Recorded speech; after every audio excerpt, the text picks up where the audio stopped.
चलिए, आप सभी का स्वागत है एडुपत आचार्य क्लासेस के एजुकेशनल डिजिटल प्लेटफॉर्म पे। मैं आपका अपना रवि आचार्य आप सभी का वेलकम करता हूं, वो भी एक बार फिर तहे दिल से। तो कैसे आप सभी अच्छे होंगे, बढ़िया होंगे, मजे में होंगे। कंटिन्यू करते हैं आज की इस सेशन को और आगे कुछ क्वेश्चंस करने की कोशिश करेंगे।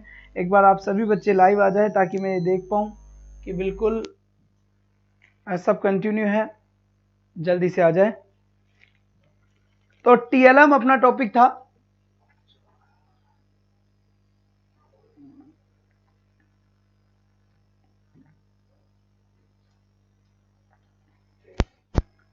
चलिए भाई साहब जल्दी शेयर कर दे, जो जल्दी से सभी आ जाए।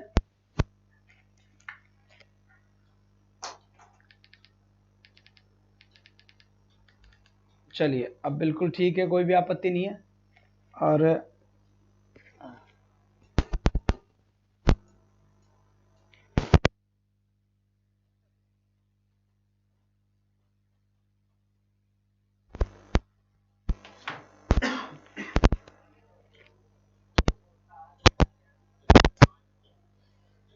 कल हमने ये देखा था ग्रामोफोन। अब जल्दी से बताएं कि TLM के अंदर टीचिंग लर्निंग मटेरियल का यूज टीचिंग में क्यों किया जाता है, स्टडी में क्यों किया जाता है, किसी भी स्टडी को इफेक्टिव बनाने के लिए यूज किया जाता है, परमानेंट लर्निंग हो इसके लिए यूज किया जाता है, उसका इफेक्टिव लर्निंग हो इसके लिए यूज किया जाता है। ऐसी कई सारी चीजें थी जो हमने देखी थी। ठीक है, इंटरेस्टिंग हो, कोई आपकी लर्निंग बर्डन ना हो, बर्डन के साथ साथ बोरिंग ना हो, तो इन सब के लिए इनका यूज किया जा रहा था।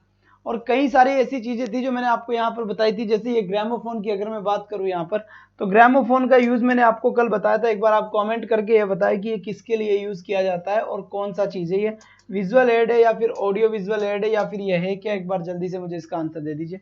ये दिखाई दे रहा होगा आपको अच्छे से, कोई भी प्रॉब्लम नहीं होगी मेरे ख्याल से। चलिए एक बार आप जल्दी से भाई शेयर कर दीजिए ताकि सभी बच्चे कनेक्ट हो जाए वापस, क्योंकि आज काफी बच्चे एब्सेंट से नजर आ रहे हैं। मुझे आपसे कहा था कि एग्जैक्ट टाइम पे आ जाए करें। जब जब एग्जैक्ट टाइम के लिए कहता हूं ना, आप पक्का लेट ही आते हैं। ऑडियो आ रही है भाई, प्रॉपर आ रही है।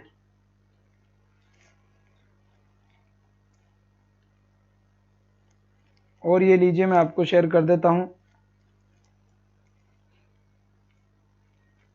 चलिए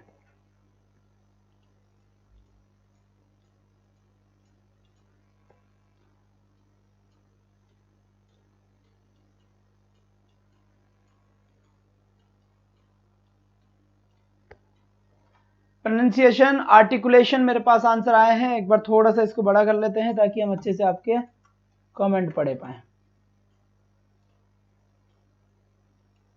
चलिए बना जब, बिल्कुल बिल्कुल बिल्कुल सर, बिल्कुल आपका मेरे पास मैसेज आया है, कोई भी आपत्ति नहीं है। चलिए good evening, very good evening, good evening, good evening. चलिए साहब, चलिए चलिए चलिए, एक बार जल्दी से जुड़े यार, जल्दी से आ जाए फटाफट।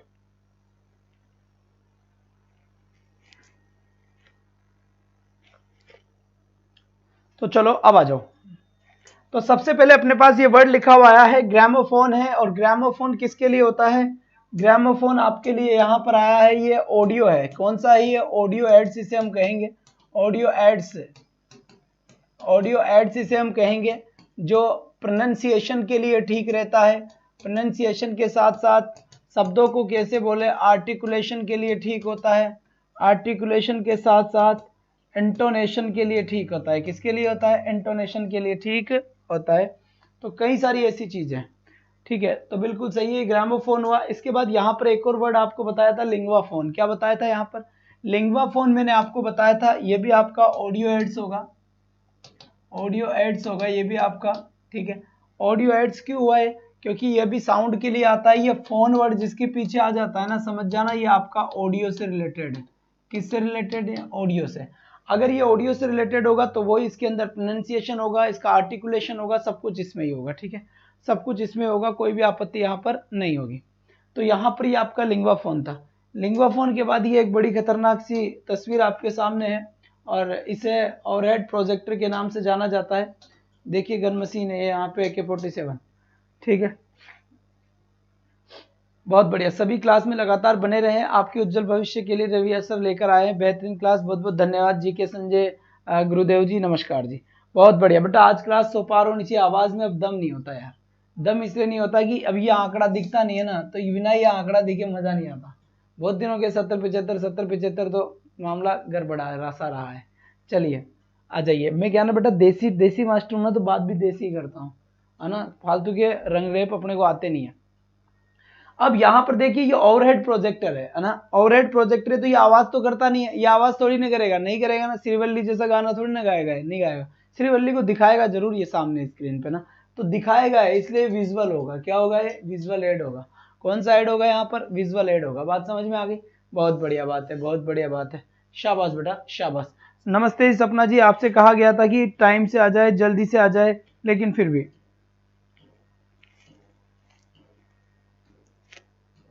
चलिए।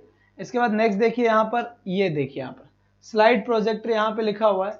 अब जब यहाँ पर स्लाइड प्रोजेक्टर लिखा हुआ है तो ये क्या है? मैंने आपको स्लाइड प्रोजेक्टर बताया था, कल बताया था ना। स्लाइड प्रोजेक्टर का मतलब होता है 1 बाय 1 एक एक फोटो नजर आती है स्लाइड के हिसाब से। के हिसाब से आती है? स्लाइड के हिसाब से 1 बाय 1 एक एक करके फोटो नजर आती है, और उसे ही अपन क्या कहेंगे? उसे ही अपन स्लाइड प्रोजेक्टर कहेंगे। कल तो मैंने आपको फोटोज भी दिखाए थे, चलाकर भी दिखाए थे ना, कि ये देखिए ये आ रहे हैं इस तरीके से, ये चीजें मैंने आपको बताई थी कल। तो कल तो मैंने आपको कंप्लीट सारी चीजें बता दी थी, ठीक है। अब चलते हैं कुछ कुछ तो भाई साहब का तैजर। विजुअल एड्स बिल्कुल सही है, विजुअल एड्स होगा ये भी। एंड मोना का मेरे पास आंसर आया 50 मिनट और है 50 स्टंट और लाने जाट बिल्कुल। एक बार सो आ जाए तो आवाज में दम आ जाए यार, और कोई बात नहीं है, बिल्कुल मजा आ जाए और फुल एनर्जी से पढ़ा देना, क्योंकि अब देखे हुए हैं तो यही चक्कर पड़ता है और कुछ नहीं है।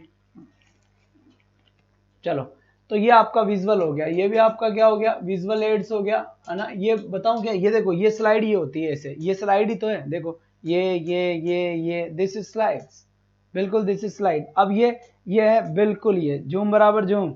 इसमें गाना चलता था पहले, है ना, मैंने कहा था ना कल की लोग बाग भैंसे चराने जाते थे तो ये लेकर जाते थे, और फिर आराम से इसके गाने सुना करते थे। क्या सुना करते थे? गाने सुना करते थे। और यहाँ पर क्रिकेट का मैच आता था तो इसको रख देते थे खेतों में ले जाके। इसे रेडियो के नाम से जाना गया। किस नाम से जाना गया? रेडियो के नाम से इसे जाना गया, जो आज लापता हो गया है, गुमशुदा हो गया है। बिल्कुल बिल्कुल गुमशुदा हो गया। पानी पिला दीजिए थोड़ा। चलिए बच्चे, बहुत बढ़िया शाबाश। झुम बराबर झुम, बिल्कुल सही बात है। इसकी आवाज थोड़ी सी कम कर दीजिए महाराज। चलिए, ये सॉन्ग्स चले थे इन आंखों की मस्ती के, हाँ इन आंखों की मस्ती, ये सॉन्ग चले थे मोना जी, बिल्कुल सही बात है, ठीक है। चलो चलो जी सर। इसके बाद देखिए नेक्स्ट यहाँ पर आता है अपने पास ये भूत बंगला है। भूत बंगला नहीं है, ये खतरनाक रॉकेट है, ये रॉकेट है। क्या है ये? रॉकेट। रॉकेट में पॉकेट है।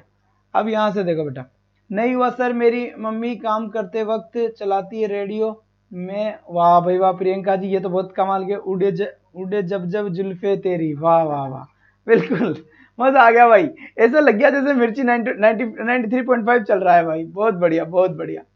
जीत वाली आंखों की क्या, वाह भाई वाह, बहुत बढ़िया।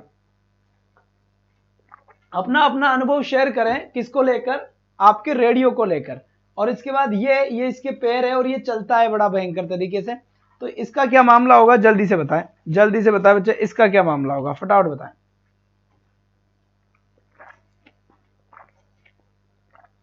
शाबाश बच्चे, जल्दी से बताएं।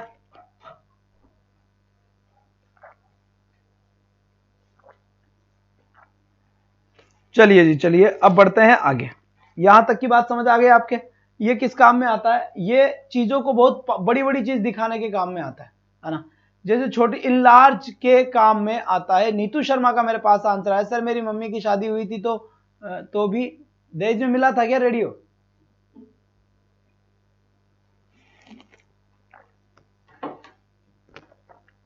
परदेसी जाना नहीं, अभिषेक वर्मा जी का ये गाना आया भाई बड़ा भयंकर तरीके से। अरे तुम तो बड़े खतरनाक इंसान हो रहे। इसके बाद फिर देखो यहाँ पर देखो, ये भी विजुअल ही हुआ। ये भी कौन सा ऐड हुआ? विजुअल एड्स हुआ। इनकी फोटो टीएलएम के थ्रू पढ़ा रहा हूं, ध्यान रखना। सर कब से खोज रहा हूं आपको, कोचिंग वाले पर सारी 54 वीडियोस लगाई और अब फिर दोबारा से कुछ समझ नहीं आ रहा है। सर रीड की प्रॉपर तैयारी कैसे करें, प्लीज एडवाइस में।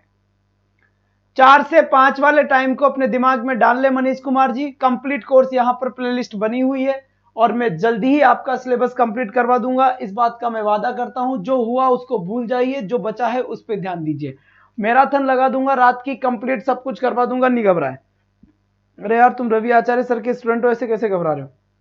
हाँ, 15 दिन के अंदर आपका सिलेबस कंप्लीट करवा दूंगा, बिल्कुल भी घबराने की जरूरत नहीं है, बिल्कुल भी घबराने की जरूरत नहीं है।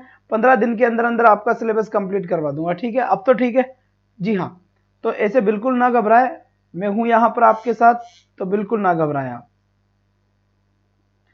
चलो जी चलो, अब आ जाओ। इसके बाद फिर यहां से देखिए, यहां से फिर देखिए, अब आ जाओ आप, बिल्कुल रेडी है काम। यहां पर लिखा हुआ है क्या?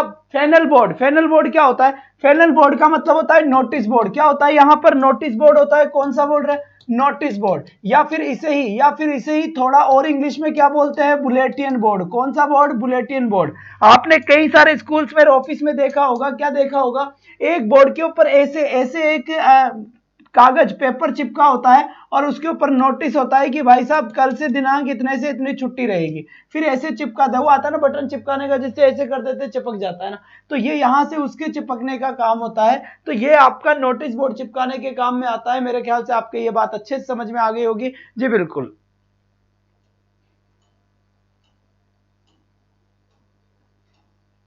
नोटिस वाला बोर्ड, बहुत बढ़िया बहुत बढ़िया, शाबाश बच्चे। तो घबराए नहीं, ये लिखा हुआ है फ्लैश बोर्ड, ये बच्चों के काम है। रवि सर आपसे बात करनी है प्लीज, टेलीग्राम चैनल या कोई कांटेक्ट नंबर। अरे कोई बात नहीं, कोई बात नहीं बच्चे, ये मेरा कांटेक्ट नंबर है, ठीक है? ये अक्सर टीम देखती है, पर कॉलिंग में ही देख लूंगा, इसके ऊपर कोई टेंशन नहीं है ना? अगर कोई और भी उठाता है तो बोल दे कि हमसे बात करा दे, हो जाएगा काम, ठीक है? चलो जी चलो, बहुत बढ़िया।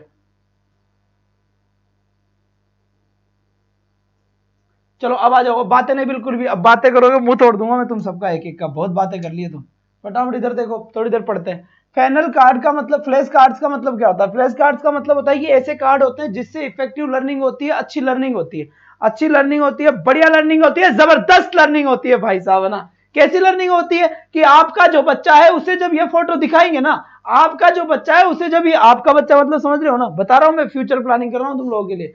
तो आपके बच्चों को जब ये फोटो दिखाऊंगा ना, यहाँ पर ये फोटो जब दिखाऊंगा तो जल्दी से वो समझ जाएगा। पता है क्यों समझेगा? क्योंकि यहां लिखा हुआ है 1 और यहां फोटो भी है 1, तो बच्चा जल्दी समझेगा आपका कि अच्छा एक ही मछली है भाई साहब, इसका मतलब एक, 1 सीख जाएगा, ONE। इसके बाद यहां पर देखो 2, तो वो बोलेगा मम्मा पापा यहाँ तो 2 फिशेज है, ओ बेटा 2 फिश है यहाँ पर, तो वो स्पेलिंग सीखेगा, 2 TWO। फिर यहां पर, फिर वो बच्चा अपने आप, देखो बच्चा बड़ा खतरनाक होता है, बच्चा इतना खतरनाक होता है ना, तुम अगर किसी बात के लिए बोल दो ना, जैसे उसकी मम्मी और बच्चे को बोल देगी बेटा आज तेरे पापा को ये बात नहीं बताना, आते ही पहले पापा को वही बात बताएगा जिसके लिए मम्मी ने मना किया था, है ना? तो बच्चा बड़ा खतरनाक होता है। बच्चा और बुड्ढों से बच के रहना दुनिया में, बाकी सब और सल्टा देना, सबसे बड़े खतरनाक इंसान है ना? क्योंकि इनको किसी की शर्म नहीं आती, किसी की भी नहीं आती, बच्चे और बुड्ढे, बिल्कुल ध्यान रखना इस बात का। अब यहां पर देखो, जब 2 बार बच्चों ने ये देख लिया ना, तो तीसरी बार बच्चा खुद काउंट करेगा। कैसे काउंट करेगा? 1 2 3, मम्मा 3। वाह भाई वाह, मम्मा खुश हो रही है, बेटा अपना खतरनाक तरीके से 3 तक की गिनती सीख गया, है ना? 1 2 3 4। अब बच्चे का दिमाग चालू हो गया, यहां से चालू मतलब स्टार्ट हो गया। अब बच्चा यहां पर पक्का सारा काम सीख रहा है, और बच्चे ने देखो यहां से 1 से लेकर 10 तक की गिनती सीख ली, आइडेंटिफाई करना बच्चा सीख गया, बच्चे को मजा आ गया। खेल खेल में सीखो, क्या?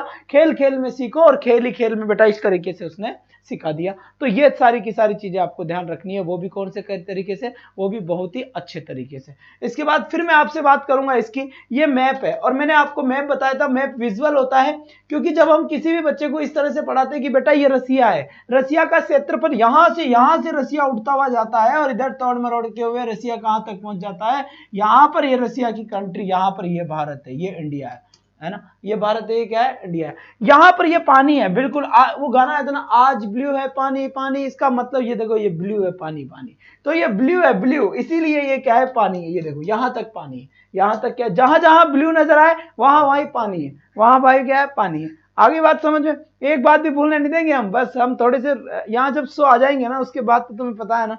चलो फिर देखो यहां पर ये है, ये तो तुम्हें मैं याद दिलाता हूं, जिसके भी ज्योग्राफी सब्जेक्ट रहा था बचपन में, या फिर जो मैथ्स की तैयारी कर रहा है, तो यहां पर ज्योग्राफी में प्रैक्टिकल के अंदर हम क्या करते थे?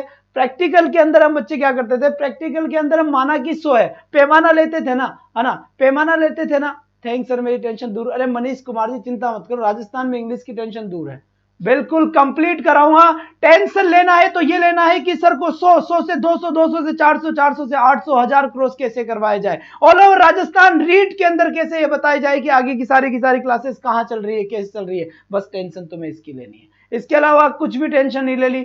सिलेबस बेटा 5 दिन का खेल है, मैं 12-12 घंटे के 2-3 मैराथन ठोकूंगा, काम खत्म हो जाएगा। फरीदाबाद हरियाणा से नमस्कार जी, बहुत बढ़िया बहुत बढ़िया। तो तुम ये टेंशन ना लो, और दोबारा घबराने की बात नहीं है बेटा, मैं 5-5 घंटे की क्लास लेके सब कुछ कंप्लीट करा दूंगा। मुझसे पर्सनली नंबर दिए है मैंने यहाँ पर, है ना, ये नंबर दिए है पर्सनली, ठीक है, ये नंबर दिए हैं, और इन नंबरों पे आप मुझे आराम से बात करें क्या समस्या है। और अपना क्या है ना, ट्रांसफर जल्दी जल्दी होता रहता है ना, क्योंकि हम ईमानदार बहुत है, तो लोग बाग टिकने ही नहीं देते। पहले वहां गए, वहां से ट्रांसफर किया, यहाँ से यहाँ से ट्रांसफर कर दिया, अब यहाँ पर है। पर यहां से हम एक बात का, अब हम पढ़ाना छोड़ेंगे, ये बात पक्की है। जिस टाइम यहां से ट्रांसफर होगा ना, उसके बाद हम पढ़ाने का त्याग पत्र दे देंगे कि यार ये इंडस्ट्री अपने लिए नहीं है। यहाँ पे क्या पता क्या ही मामला है, यहाँ पे जो टीचर है ना वो कुछ नहीं करता, जो ये आउटर होते हैं ना, बाहर के लोग, ये बड़े खतरनाक इंसान होते हैं, ये दीमक होते हैं, चाट जाते हैं ये, है ना। आ जाओ। तो हम जब पैमाना लेते थे तो हम ऐसे बताते थे, कैसे बताते थे जी, बिल्कुल। तो यहां से कि इतने से इतने, इस ग्राफ के अंदर इतने साल के अंदर जनसंख्या इतनी बड़ी, और इस साल में जनसंख्या इतनी बड़ी, और इस साल में तो जनसंख्या खतरनाक बड़ी, और यहां पर जनसंख्या विस्फोट हुआ। क्या विस्फोट हुआ? क्या है? क्योंकि सबसे ज्यादा जनसंख्या यहां पर बढ़ी। तो इस तरीके से यहां पर बताने के लिए काम में आता है बेटा ना, ये बताने के लिए काम में आता है जी, बिल्कुल, बहुत बढ़िया बात है। 66 अपनी लाइव वॉचिंग चल रही है बढ़िया तरीके से, और एक बार अगर ये 100 आंकड़ा आ जाए ना, तो भाई फिर देखो मजा, फिर तो मेरे अंदर ये ऐसी एनर्जी प्रवाह होगी ना जिसकी कोई हद नहीं है। और जल्दी से मैं तुम्हें वचन देता हूं, नहीं गारंटी दे रहा हूं, कि जिस दिन 100 क्रॉस उसके दिन 3 घंटे की रीट की क्लास शुरू, है ना, एक मैराथन दे देंगे जबरदस्त वाला। तो तुम घबराए नहीं। अब यहां से देखिए, ये लड़की है, क्या है ये, तुम्हें उसमें दिख रही होगी ना तुम्हारे मोबाइल में भी, ये लड़की, ये इंतजार करती है, सनम कब आओगे, ट्रेन में बैठ कर जाएंगे। तो ये इंतजार कर रही है, अब ये इंतजार ऐसे कर रही है बेचारी, बेटी। तो ये क्या है, ये फोटो है, दिस इज फोटो। और फोटो किस में आता है? फोटो बोलती नहीं है, फोटो बोलती थोड़ी है, ये विजुअल एड्स है। कौन सा एड्स है? ये विजुअल एड्स है। विजुअल का मतलब क्या हो गया? विजुअल का मतलब होता है केवल मात्र दिखाई देने वाला। क्या? दिखाई देने वाला।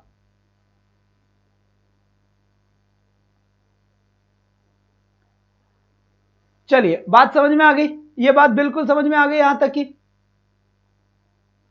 सर उसका सनम नहीं आया, अब भाग गया सनम, तैयारी करना चला गया सनम रीट की। अब यहां पे देखो बाद में, ये है पपेट, कठपुतली।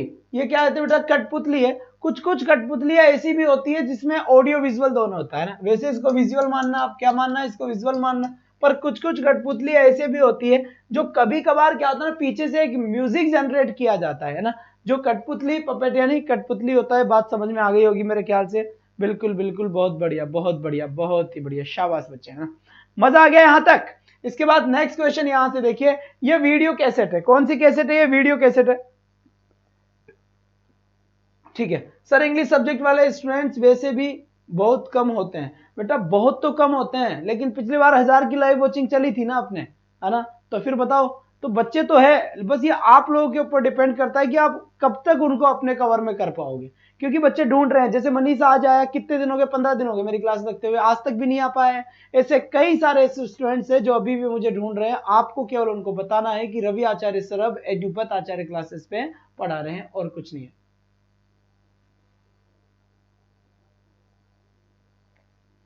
अब देखो, ये देखो यहां से, ये है वीडियो कैसेट। इसे ऑडियो विजुअल दोनों कहेंगे।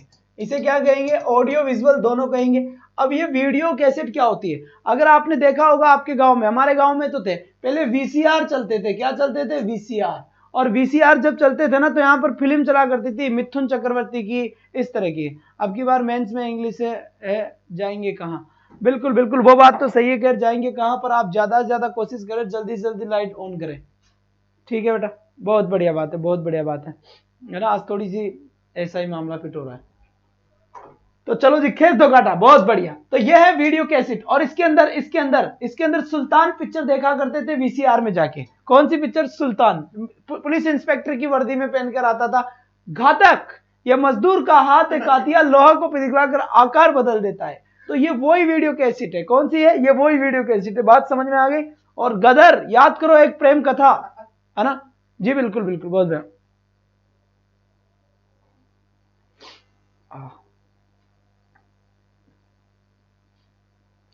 थैंक्स सर, आज पता चला है मुझे भी आप यहाँ पढ़ाते हो। देखो भाई दीक्षा चौधरी जी नमस्कार। मुझे शर्म आती है तुम लोगों के ऊपर कि जब 15 डेज से ये बच्चे आज तक यहाँ पर आकर ये बात बोल रहे हैं कि सर आप मुझे अब मुझे आप मिले हो, तो फिर तुम कर क्या रहते भाई इतने दिनों से? मुझे ये बताओ कर क्या रहते तुम? जब इनको नहीं पता चल पा रहा है, इसका मतलब तुम शाने तरीके से अपने हिसाब से पढ़ के और पढ़ने के बाद चुपचाप निकल के चले जाते हो ना। लोगों को ये तक नहीं बता पा रहे कि सर कहां पर पढ़ा रहे हैं, और यहां पर मैं एक एक का इंतजार कर रहा हूं कि तुम में से कोई ना कोई एफर्ट कर रहा होगा। अरे तुमसे कहना बेकार है, चुपचाप पढ़ो। चलो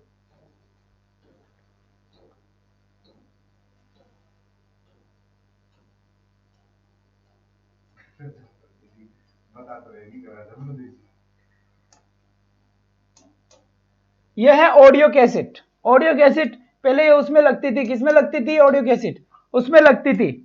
रुको रे, अब बस ऐसे ऐसे मूड ऑफ कर देते हो तुम लोग यार। फिर ऐसे जब तक उत्साह नहीं आता, झूम नहीं आता, तब तक मजा नहीं आता। तो इसलिए कहता हूं कि जी बिल्कुल शैलजा शर्मा जी, अरे शेयर करने के साथ साथ एक एक को बताना भी होगा। जब जहां अपन पहले छोड़ के आए वहां पे बताना होगा। अगर कोई पूछता है तो बताओ कि रवि आचार्य सर यहां पर पढ़ा रहे, क्यों नहीं बताए भाई, है ना? Don't be selfish. इतना सेल्फिश अच्छी बात नहीं है। फिर ऐसा मुझे लगता है कि यार ये तो मेरे बारे में तो कुछ सोचते नहीं है, पढ़ पढ़ के चुपचाप चले जाते हैं मुंह पूछ के। जैसे खाया है किसी के, खाने के बाद में नमक ही नहीं था दाल में। वाह भाई वाह, पेट तो भर के आ गया तू। तो यह है ऑडियो कैसेट। ऑडियो कैसेट का मतलब होता है इसमें केवल मात्र वॉइस आती है। एक छोटा सा अपन चलता था जब वो लगाते थे उसके अंदर, है ना, आवाज कैसेट लगाते थे। कैसेट सुनने के बाद गाने चलते थे इसके अंदर, केवल मात्र गाने ही चला करते, दिखते नहीं थे, केवल गाने चलते थे यहाँ। तो जब गाने चलते थे यहाँ तो ऑडियो कैसेट इसे बोला गया। इसके बाद यहाँ पर देखिए, इसके बाद ये कुछ कैसेट्स रंग बिरंगी होती थी, है ना। कुछ कैसेट वो पुराने जमाने की थी, ये थोड़ा सा मॉडर्न टाइम आ गया, थोड़ा सा यहाँ रंग बिरंगी आ गया। सॉरी सर, मैंने आपसे राजस्थली क्लासेस में कोर्स पढ़ा था सर, अब लाइव। जी हाँ, कई सारे बच्चे भाई सब लाखों स्टूडेंट्स पढ़ाए हैं, उसके बावजूद भी तुम लोग उन बच्चों को ये तक नहीं बता पा रहे कि रवि आचार्य सर अब कहाँ पढ़ाते हैं। रेखा साहू देखिए, बिल्कुल रोज क्लास जाती है, 75 के आसपास अटक के वही रुक जाती है। तो ये है कि तो उठा के पटक के सो आ जाते हैं अब तक भयंकर तरीके से। चलो कोई ना, बहुत बढ़िया। तो यहां पर लिखा हुआ है ऑडियो कैसेट, और ये भी केवल और केवल वॉइस के लिए आता है। वॉइस के लिए आता है तो इसे भी मैं कौन सा कहूंगा? ऑडियो एड्स कहूंगा। कौन सा एड कहूंगा इसे? ऑडियो एड्स कहूंगा इसे मैं। बिल्कुल सही बात है यहां तक की। और इसके बाद सीधा बाईपास सर्जरी होगी। यहां पर ये क्या है? ये वही है जो आपके घर में लगेगा 42, नौकरी लगने के बाद में 42 इंच का। कितने इंच का लगेगा? 42 इंच का। मतलब है ये टीवी, खतरनाक वाला टीवी है। और यहां पर ये भगवान राम यहां पर खड़े होकर बाली का वध किया था। यहां पर बाली और सुग्रीव यहां पर लड़ रहा था। और जब सुग्रीव को यहां पर भगवान राम की शक्ति पे डाउट हुआ अरे हंस क्यों रहे हो भाई? तो यार हद कर रहे हो, सही बात बता रहा हूं। तो भगवान ने ये 1 2 3 4 5 6 7 8 9 10 ये 10 खजूर को एक ही तीर में काट डाला।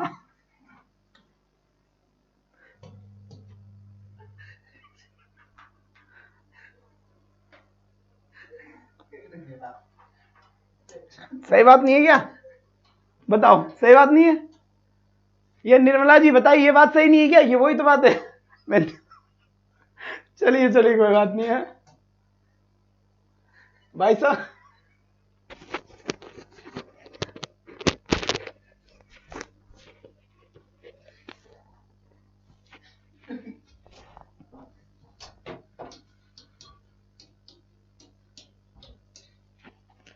चलो, टीवी है और ये विजुअल एड्स होगा।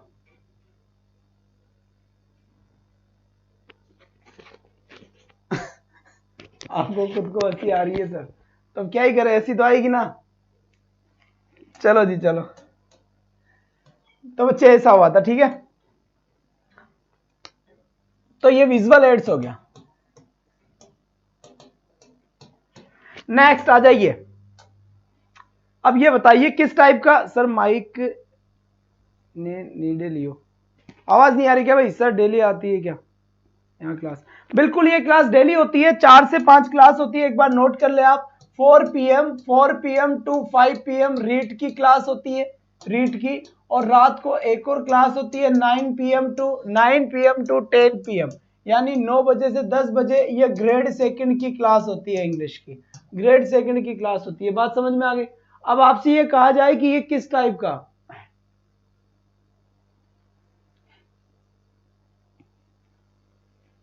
टीवी ऑडियो विजुअल ही तो है टीवी, उसमें क्या विजुअल कर दिया क्या अपन ने? हो मिस्टेक हो गया, ये तो दिखता भी है और वॉइस भी आती है, तो ऑडियो विजुअल ही तो हुआ। ठीक है जी। इसके बाद यहां पर ये देखिए, ये भी ऑडियो विजुअल ही हुआ। कंप्यूटर कहते हैं इसे, क्या कहते हैं इसे? कंप्यूटर। दिखाई दे रहा होगा आपके सामने, कई सारी चीजें हैं यहाँ पर। Sir first grade first paper की नहीं होती क्या? बेटा अभी particular first grade first paper नहीं होता, इंग्लिश का डिपार्टमेंट जरूर आपको यहाँ पर बहुत कुछ मिल जाएगा। बाकी आपका वीडियो मेंस, राजस्थान LDC और राजस्थान पुलिस चल ही रहा है, ये सारी की सारी बातें।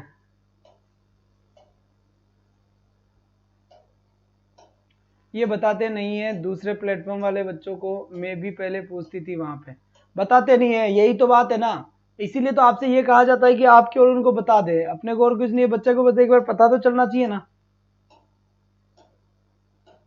ये ताजमहल का फोटो है यहाँ पे,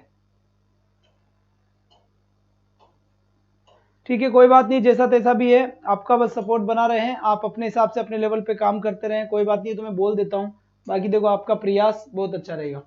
अब यहां पर देखिए, यहां पर क्या है, यह है फिल्म प्रोजेक्टर। क्या है ये? फिल्म प्रोजेक्टर है, और फिल्म प्रोजेक्टर ये विजुअल है, ये कौन सा है? ये विजुअल है। अब फिल्म प्रोजेक्टर का मतलब क्या हो गया? आप कभी मूवी देखने अगर गए होंगे तो वहां पर देखा होगा, यहाँ पर जो पर्दा होता है, स्क्रीन होती है, वहां पीछे से है ना, हम जहां से मूवी देखते हैं ना, उसके पीछे से क्या लगता है बेटा? पीछे से यहाँ पर ऐसे ऐसे धुआं धुआं सा जाता है, यही स्क्रीन को दिखाता है यहाँ आगे पर। तो ये फिल्म प्रोजेक्टर है। कौन सा प्रोजेक्टर है? फिल्म प्रोजेक्टर है। यहाँ पर देखा जाए तो फिल्म प्रोजेक्टर के नाम से इसे जाना जाता है। फिल्म प्रोजेक्टर और फिल्म प्रोजेक्टर दोनों अलग अलग होते हैं। देखो ये परवीन को अब पता लगा है। अरे यार कर क्या रहे हो तुम लोग, समझ में नहीं यार, लोग बाग को बता ही नहीं पा रहे, तो फिर क्या होगा? फिल्म वाला प्रोजेक्टर है भाई, ये कौन सा वाला प्रोजेक्टर है? फिल्म वाला प्रोजेक्टर है। ठीक है, हर एक बंदे और बंदी को बताने का आपका दायित्व तो बनेगा कि रवि आचार्य सर एडुपत आचार्य क्लासेस पे पढ़ाते हैं, मैं और कुछ नहीं जानता, मैं केवल इतना सा ही जानता हूं। ऑडियो तो बेटा फिर वो देता है, आगे जो स्पीकर लगे होते हैं वो देते हैं, इसमें तो स्पीकर थोड़ी ना होंगे, इसमें चलता नहीं है बेटा, ये चीजों को बस आगे पर्दे के ऊपर स्क्रीन शो करता है, बस और कुछ नहीं होता। ये तो अभी भी चलता है, बस इसके रूप बदल गए। सॉरी, यह है टैप रिकॉर्डर। ये क्या है? Tap recorder. इसकी पीडीएफ कहां मिलेगी अभी मैं बात करूंगा आपसे क्लास के बाद। यह है टैप रिकॉर्डर। और टैप रिकॉर्डर क्या होता है बेटा? ऐसा टैप रिकॉर्डर चलता है, जैसे मान लीजिए कि मुझे मैं जैसे इंग्लिश सीख रहा हूं, अब मैं इंग्लिश कैसे बोलता हूं, तो मैं क्या करूंगा कि कैसेट के अंदर रिकॉर्ड कर लूंगा, फिर अपने आप को सुन लूंगा, तो फिर मैं कैसा बोला कैसा नहीं बोला, फिर मैं अपने आप को सुन लूंगा, तो ऐसे तरीके से मैं इसको सुनता रहता हूँ, ये पता लगा सकता हूँ कि मैं इंग्लिश कैसे बोलता हूँ, तो इसलिए इसे सुन सुनकर पता लगाऊंगा। तो ये भी ऑडियो एड्स हुआ। कौन सा एड्स हुआ है? ऑडियो एड्स हुआ। ये बात समझ में आ गई यहाँ पर? बहुत बढ़िया, बस थोड़ा सा, बहुत बढ़िया बात है। प्रोनाउंसिएशन सुधारने के काम में ये आता है ऑडियो एड्स। बहुत बढ़िया माया शेखावत जी, बहुत अच्छी बात है, शाबाश बच्चे शाबाश, बहुत बढ़िया, उम्दा प्रदर्शन, बेहतरीन।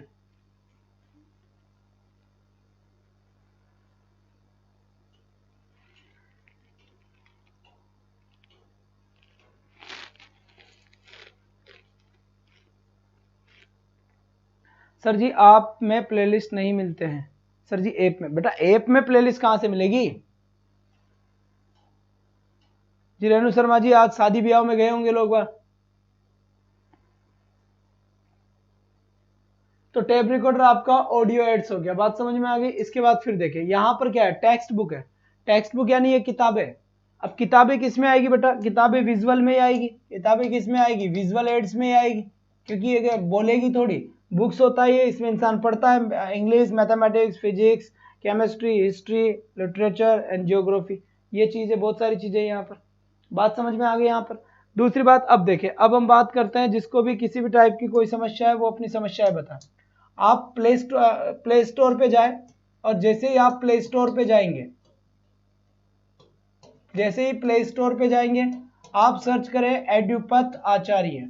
जब आप एडुपथ आचार्य के नाम से, एडुपथ आचार्य के नाम से जब आप ऐप को सर्च करेंगे, उस ऐप को आपको इंस्टॉल करना है, ठीक है। उस ऐप को आप क्या करोगे, इंस्टॉल करोगे, और उसके बाद में जिस कोर्स की आप तैयारी कर रहे हैं उस कोर्स में रजिस्ट्रेशन करवा लें।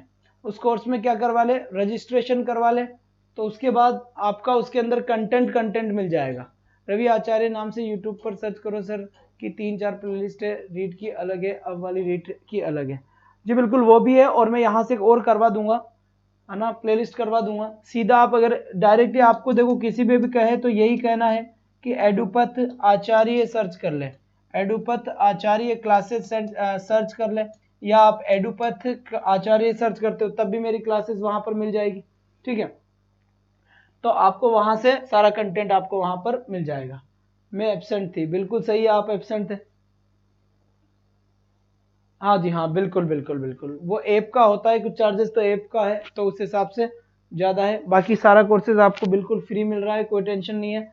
लास्ट में अगर टेस्ट सीरीज पे काम करेंगे तो वो जरूर आपको पेड में लेनी पड़ सकती है, क्योंकि बेटा उस पर तो देखो काम दूसरे लोग करेंगे तो करना पड़ेगा, अपना काम पढ़ाने का है। तो एडुपथ आचार्य यहाँ पर हो गया, ठीक है। अब यहाँ पर देखिए, जैसे मान लीजिए ये क्वेश्चन है, ये 2017 में आया हुआ क्वेश्चन है रीट में, रीट के अंदर 2017 में ये आया हुआ क्वेश्चन है। सर हिंदी की क्लासेस कब आएगी? हिंदी की क्लासेस बेटा बहुत ही जल्दी, कल या परसों से आपकी हिंदी की क्लासेस लग जाएगी। जी हाँ,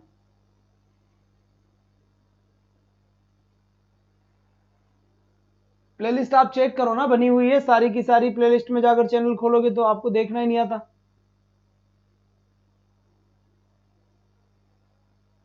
आज शादी में गए सब जीवना जामने में। आ जाओ अब यहाँ पर, which is not a characteristic, क्या लिखा हुआ है, which is not a characteristic of text book. इनमें से आपको ये बताना है कि टेक्स्ट बुक जो होती है, जो भी बुक है, उसमें से बुक के लिए कौन सी चीज सही नहीं है, बुक के लिए कौन सी चीज सही नहीं है, आपको ये बताना है। जल्दी से बताएं। टेस्ट सीरीज सेकंड इंग्लिश के लिए भी स्टार्ट करना सर।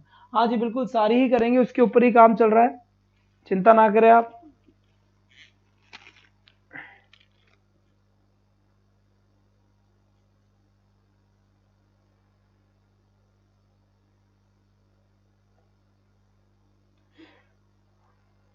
सर जी क्लियर नहीं है, क्या क्लियर नहीं है, जल्दी से बताएं।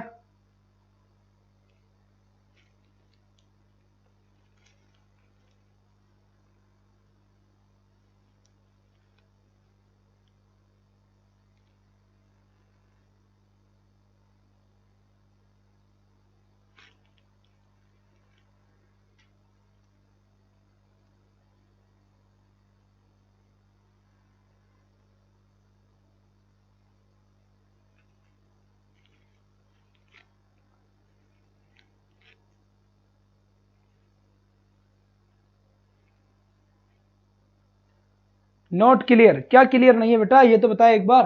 डी नॉट क्लियर, माया सिखाओ जी, जूम करो सर। अच्छा अच्छा अच्छा, दिख नहीं रहा क्या?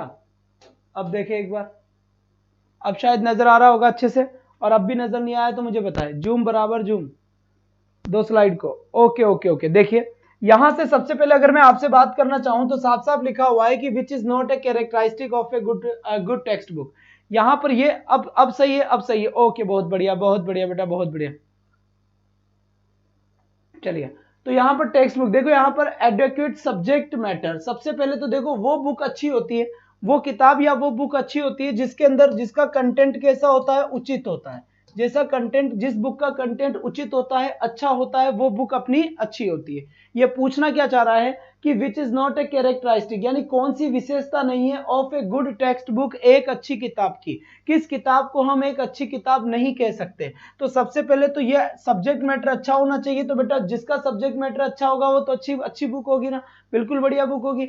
सुटेबल स्ट्रक्चर, उसका स्ट्रक्चर कैसा होना चाहिए, सुटेबल स्ट्रक्चर होना चाहिए। ये बात भी अपने आप में बिल्कुल सही होगा, क्योंकि सुटेबल स्ट्रक्चर होना ही चाहिए। इसके बाद लिखा हुआ है सुटेबल वोकेबलरी, उस बुक के अंदर जो वोकेबलरी हो बिल्कुल सुटेबल होनी चाहिए। चाहिए। सुटेबल का मतलब क्या हुआ, एक अच्छी वोकेबलरी होनी चाहिए। अगर एक अच्छी वोकेबलरी होगी तो ही वो बुक अच्छी मानी जाएगी। फिर कहा जा रहा है कि फ्रीक्वेंटली मिसस्पेल्ड वर्ड्स, मतलब उसके अंदर फ्रीक्वेंटली का मतलब क्या होता है, बार बार, उसके अंदर बार बार गलत स्पेलिंग आनी चाहिए। तो एक बात बताओ कि ऐसी बुक जिसके अंदर बार बार स्पेलिंग मिस्टेक्स आ रही है, ग्रामेटिकल मिस्टेक्स आ रही है, ऐसी बुक जिसके अंदर एरर्स है, क्या वो बुक एक अच्छी बुक हो सकती है? बिल्कुल नहीं हो सकती। तो ये ऑप्शन नंबर डी इसका राइट आंसर होगा, क्योंकि ये बिल्कुल भी इसका एक ऑप्शन नहीं हो सकता, या फिर मैं कहूं कि ये बिल्कुल भी उसकी एक क्वालिटी नहीं हो सकती। तो आपको इस बात का ध्यान रखना है, एक अच्छी बुक वो होती है जिसका अच्छा मैटर होता है। एक अच्छी बुक वो बुक होती है जिसके अंदर सुटेबल स्ट्रक्चर होता है। एक अच्छी बुक वो बुक होती है जिसके अंदर सुटेबल वोकैबुलरी होती है। 2017 के अंदर आया हुआ क्वेश्चन है। ऐसी बुक कभी भी अच्छी नहीं हो सकती, ऐसी बुक कभी भी अच्छी नहीं होती जिसके अंदर एरर्स होता है। अगर ये बात आपके समझ में आ गई हो, ये बात अगर अच्छे से आपके समझ में आ गई हो, तो जल्दी से थंब का निशान सेंड कर दे। जी बिल्कुल, हेलो हाउ आर यू, कैसे आप सभी? बढ़िया। इसके बाद फिर यहां से देखिए, ये नेक्स्ट क्वेश्चन यहाँ पे लिखा हुआ है, ये नेक्स्ट क्वेश्चन यहाँ पे लिखा हुआ है, और आपको इसका राइट आंसर देना है। जल्दी से इसका करेक्ट आंसर दे दे, जितना जल्दी हो सके उतना जल्दी इसका राइट आंसर दे दे कि इसका करेक्ट आंसर क्या होगा। फटाफट से आंसर दे दे बेटा, फटाफट से आंसर दे दे, है ना। जल्दी से इसका आंसर दे यहाँ पर कि इसका आंसर क्या होगा। चलिए, इसका राइट आंसर क्या होगा जल्दी से बताए एक बार, फिर कंटिन्यू करते हैं हम यहां से। क्वेश्चन आपके अच्छे से समझ में आ गया होगा, और मैं इसे पढ़ देता हूं थोड़ा सा। लिखा हुआ है, क्या लिखा हुआ है, which test is conducted in order to find out the students learning reading the discrimination of sound. इसका मतलब ये कहने की कोशिश करा जा रहा है कि बच्चे को कौन सी चीज क्या पढ़ाई जाए जिसके से साउंड का डिस्क्रिमिनेशन करना सीख जाए। डिस्क्रिमिनेशन का वर्ड का जो मीनिंग होता है वो होता है भेदभाव। बिल्कुल, मेरी बुक मार्केट में नया सिलेबस आया है अब सेकंड ग्रेड का, तो सेकंड ग्रेड की और टीचिंग मेथड की बुक जरूर आएगी। वैसे काफी सारी बुक्स पे काम है, 5-7 बुक यहाँ पर आनी है। सर नमस्कार जी, राधे राधे। केपी सर इंग्लिश वाले नमस्कार जी। ठीक है, बात समझ में आ गई। तो किस तरीके से हम लर्निंग या साउंड के डिस्क्रिमिनेशन का पता लगाए, भेदभाव का पता लगाए। रीडिंग टेस्ट अगर पढ़ेंगे तो पढ़ने से तो पढ़ने का ही पता चलेगा कि बच्चा पढ़ रहा है या नहीं पढ़ रहा। हाँ जी बेटा, एक क्वेश्चन से बस ये क्वेश्चन हो जाए, एक बार मैं चेक कर लेता हूँ। इतनी तकलीफ कैसे हो रही है आपको यार? नहीं, दिख तो थोड़ा ठीक रहा है यार, ऐसी कोई बात नहीं है, फिर काहे प्रॉब्लम है? लो लो लो और लो, अब ठीक है, अब मेरे ख्याल से कोई आपत्ति नहीं है। ठीक है, तो यहाँ पे बात समझ में आ गई, अच्छे से कमेंट भी आ रहे हैं। तो आप अगर साउंड का पता लगाना चाहते हो कि साउंड अच्छी है या बुरी है, तो फिर आपको क्या करना पड़ेगा, लिसनिंग, सुनने वाली साउंड, बिल्कुल यही टेस्ट करना पड़ेगा। क्योंकि सुनने से ही तो पता चलता है भाई कुत्ते की आवाज है, सुनने से पता चलता है भाई घोड़े की आवाज है, सुनने से ही पता लगता है शेर की दहाड़ है, सुनने से पता लगता है कि गाय की आवाज है। तो ये सारी की सारी चीजें अपने को सुनने से पता लगेगी। किससे पता लगेगी? सुनने से पता लगेगी। सुनेंगे नहीं तो फिर पता भी नहीं लगेगा, सुनेंगे नहीं तो किसी भी कंडीशन में क्या नहीं लगेगा, पता भी नहीं लगेगा। तो सी ऑप्शन बिल्कुल करेक्ट है यहाँ पर। और फिर बाद में देखिए इस क्वेश्चन का राइट आंसर दे, क्वेश्चन बिल्कुल आपके सामने होगा। येलो येलो येलो, ओहो हो, येलो ऐसा। चलिए, इसका राइट आंसर क्या होगा आपकी नजर में? क्वेश्चन बिल्कुल आपकी आंखों के सामने है। एक बार जितना जल्दी हो सके उतना जल्दी इसका राइट आंसर दे, जितना जल्दी हो सके उतना जल्दी इसका राइट आंसर दे कि क्या इसका करेक्ट आंसर होगा। क्वेश्चन को समझने की अच्छे से कोशिश करें, एक ही बार में अगर समझ जाएंगे तो बढ़िया रहेगा, फायदे में रहेंगे और काफी अच्छा रहेगा। ठीक है, एक सेकंड, थोड़ा सा आप लोगों के कमेंट और नजदीकी से। रीड की बुक जल्दी लाओ, जल्दी ही रीड की बुक आ जाएगी, घबराओ मत। तो आप सब कुछ जल्दी ही आएगा, बिल्कुल बिल्कुल ना परवाह करो भाई।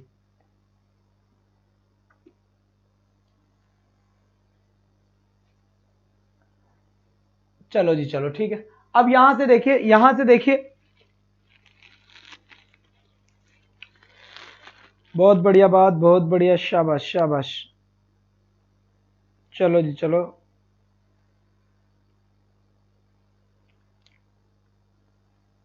ए आंसर दिया है यहां पर सभी का, मेरे पास ए आंसर आया है। जयदीप, संदीप, जाट संदीप का मेरे पास ए आंसर आया है, पिंका का ए आंसर आया है, स्वाति एसबी का ए आंसर आया है, शिवदत्त का मेरे पास ए आंसर आया है, नीतू शर्मा का ए आंसर आया है मेरे पास। तो मैक्सिमम स्टूडेंट्स का ए आंसर आया है, अवनी यादव का ए आंसर आया है। तो यहां पर देखिए, यहां पर एक बार शांति से देखिए, ठीक है, कि टेस्ट कैन बी स्केयर्ड, ठीक है, क्विकली एंड कंसिस्टेंटली। तो इसका मतलब क्या होगा बेटा, ऑब्जेक्टिव, बिल्कुल सही है। ऑब्जेक्टिव जो टेस्ट होते हैं वो जल्दी होते हैं, है ना, वो ज्यादा बढ़िया होते हैं। प्लस दूसरी बात ध्यान रखना है कि ऑब्जेक्टिव टेस्ट बहुत ज्यादा विश्वसनीय भी होते हैं, क्योंकि ऑब्जेक्टिव केस में ज्यादा प्रॉब्लम नहीं आती, कोई ज्यादा गलती या कोई ज्यादा भी चीटिंग वीटिंग करने का काम कम रहता है किसमें, ऑब्जेक्टिव में। किसमें, ऑब्जेक्टिव केस में। इसके बाद यहाँ पर एक और क्वेश्चन आपके सामने लिखा हुआ है, और इसको ये क्वेश्चन भी आया हुआ है, क्वेश्चन में 2017 में आया हुआ क्वेश्चन था, which teaching aids can be use to listening comparison, ओहो सॉरी कॉम्प्रहेंशन लिखा हुआ है। इसका मतलब ये हुआ कि रीट 2017 में आया हुआ क्वेश्चन है ना, और ये पूछ रहा है कि विच टीचिंग एड, इनमें से कौन सा ऐसा टीचिंग एड है can be use to listening, जो लिसनिंग के लिए यूज किया जाता है, कॉम्प्रहेंशन आसानी से लिसनिंग के लिए। तो इसका राइट आंसर बताइए कि इसका करेक्ट आंसर क्या होगा। बिल्कुल इसका एकदम राइट आंसर होना चाहिए, और वो भी फटाफट, वो भी कैसे होना चाहिए, फटाफट होना चाहिए।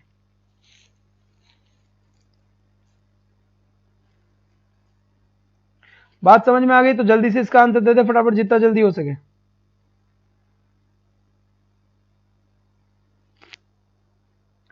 चलो जी, बहुत अच्छी बात है। यहां पर क्वेश्चन में आपको एक बार दिखा देता हूं बढ़िया तरीके से। तो यहां पर देखो, टैब रिकॉर्डर इसका राइट आंसर होगा, टैब रिकॉर्डर इसका राइट आंसर होगा सुनने के हिसाब से, ठीक है। दूसरी बात, अगर आपसे ये पूछा जाए जो चार्ट होते हैं, जैसे जो चार्ट होते हैं, चार्ट बनते हैं ना, चार्ट्स बनते हैं, ठीक है, मैप्स बनते हैं, मैप्स बनते हैं, चार्ट्स बनते हैं, ठीक है, ये किस में आते हैं बताओ, विजुअल है कौन से हैं, जल्दी से बताओ, जल्दी से, जितना जल्दी हो सके उतना जल्दी बताओ कौन से हैं।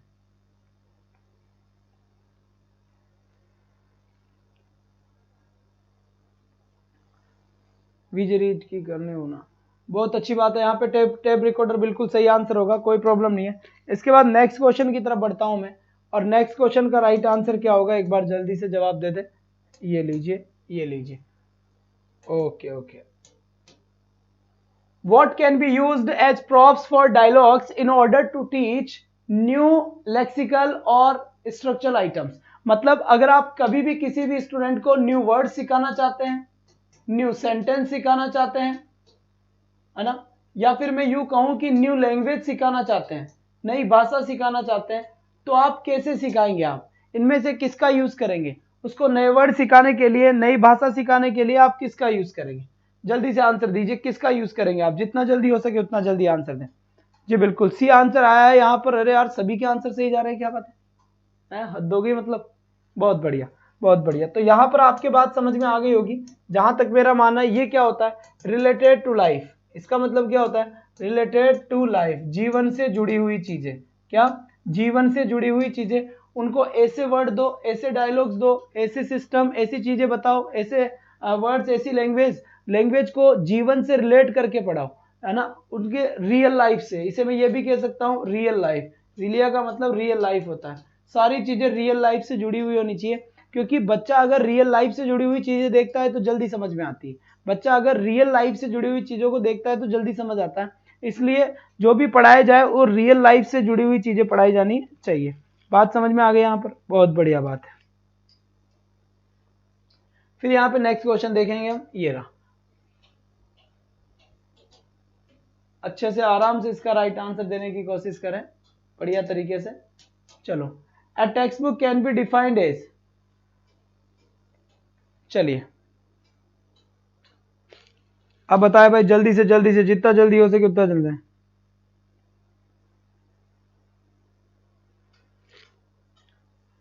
अ text book can be defined as, है ना, एक जो टेक्स्ट बुक होती है उसे कैसे डिफाइन किया जाए, सबसे अच्छी क्वालिटी आपको बतानी है ना।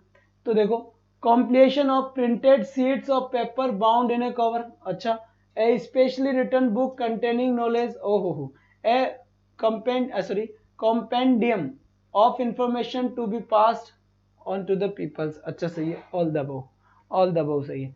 देखिए इसमें थोड़ा सा प्रॉब्लम ये कि यहां से ये, इसकी कोई जरूरत नहीं है। अब इसकी जरूरत नहीं है तो हम ऑल द अबव तो कर नहीं सकते, क्योंकि एक हट गया तो ऑल द अबव नहीं हो सकता, ठीक है।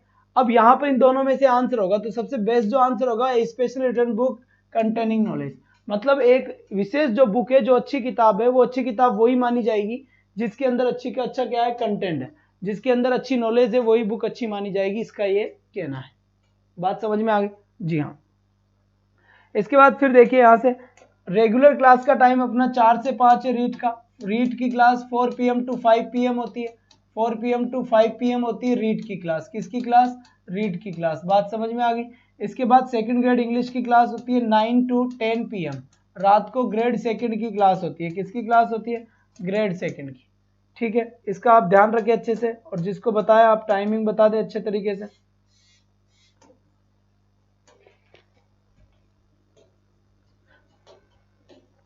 ट्रू और फॉल्स की बात आती है। अब इसे आसानी से पढ़े, अच्छे से पढ़े और फिर आंसर दे, है ना बेटा, अच्छे से आंसर दे इसका।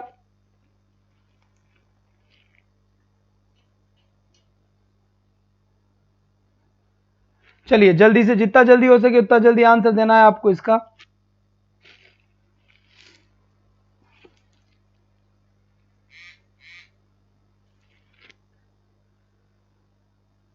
चलिए जूम करो सर, बिल्कुल जूम कर दिया है और बिल्कुल आप तक यहां पर है, कोई प्रॉब्लम नहीं है यहां पर। और जूम करूं? लो भाई, we can do away with the text books in the present system of education. हम दूर हो सकते हैं टेक्स्ट बुक से। आज का जो सिस्टम चल रहा है, आज का जो सिस्टम चल रहा है या एजुकेशन चल रही है, इस एजुकेशन के थ्रू हम क्या कर सकते हैं? हम दूर हो सकते हैं किससे? प्रेजेंट सिस्टम से। क्या यह बात सही है? बिल्कुल सही है, बिल्कुल ये बात सही है, क्योंकि यहाँ पर बिल्कुल सही है, बुक से कंप्यूटर असिस्ट लैंग्वेज चलती है, मोबाइल के ऊपर PDF आ रही है, सब कुछ आ रही है, तो बुक से हम अवॉइड हो सकते हैं, क्योंकि सारी की सारी बुक ऑनलाइन आ रही है। सारी की सारी बुक कैसी आ रही है? ऑनलाइन आ रही है। माया शेखावत जी काय को सॉरी बोल रहे हो जी? ठीक है, इसके बाद यहां से देखिए ये क्या लिखा हुआ है, इस क्वेश्चन का राइट आंसर दे आप। जल्दी आपके लिए टेस्ट सीरीज लेकर आऊंगा मैं रीट के लिए। रीट के क्वेश्चंस की तैयारी है आप लोगों के लिए, बिल्कुल आप तैयार रहें। आपके लिए काफी सारे क्वेश्चंस तैयार करवा लिए हैं, और एक जबरदस्त एपिसोड होने वाला है क्वेश्चंस का। किसका होने वाला है? क्वेश्चंस का होने वाला है। घबराए नहीं आप, बस आप 100 की तैयारी करें, फिर 500 की तैयारी हम करेंगे। Text books are very useful for teachers and students. ये स्टेटमेंट कैसा है कि जो टेक्स्ट बुक होती है वो टेक्स्ट बुक हेल्पफुल होती है टीचर्स के लिए और स्टूडेंट्स के लिए? इसका आंसर दीजिए। बिल्कुल सही बात है, यहाँ पर ट्रू आंसर दिया है, क्योंकि बुक्स के बिना क्या है? बुक्स तो जरूरी है, किसी भी प्रिंट में हो, है ना, फिजिकल हो या फिर कहीं पे भी हो।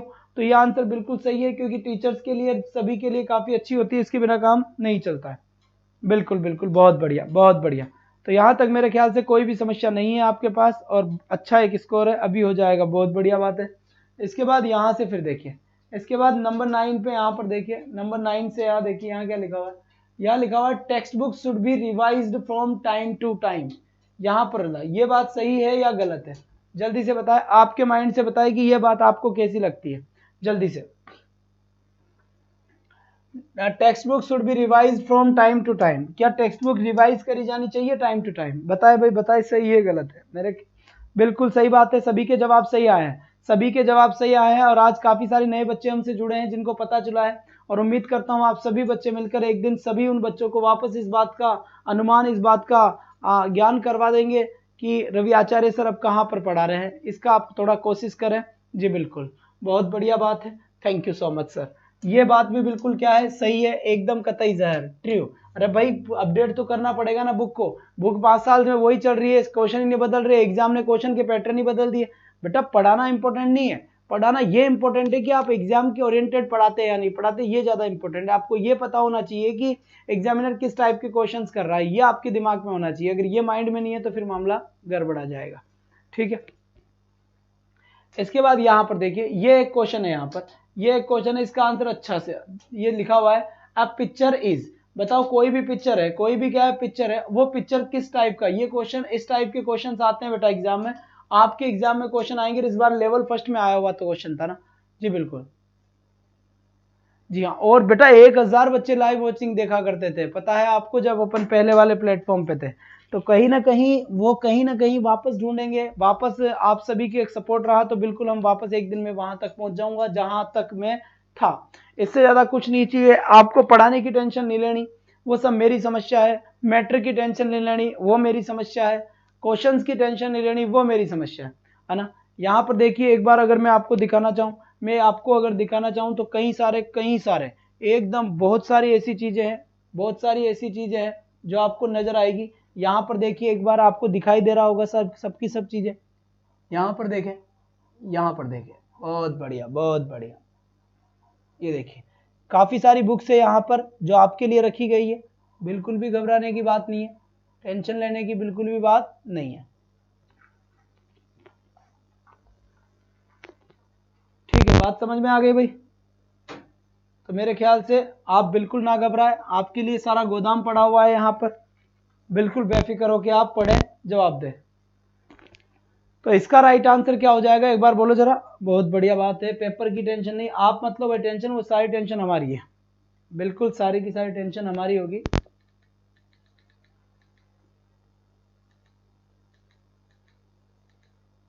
चलो जी चलो,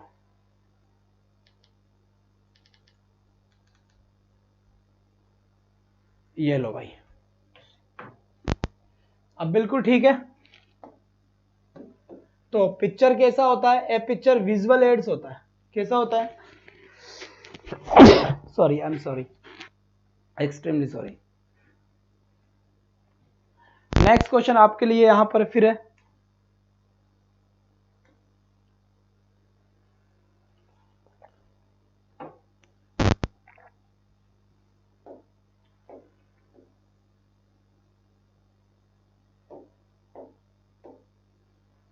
A globe can be used to, क्या लिखा हुआ है? A globe can be used to show water and land masses, explain rotation of earth, teach about latitudes, teach all the above। अब जल्दी से बताइए कि इसका यूज क्यों किया जाता है।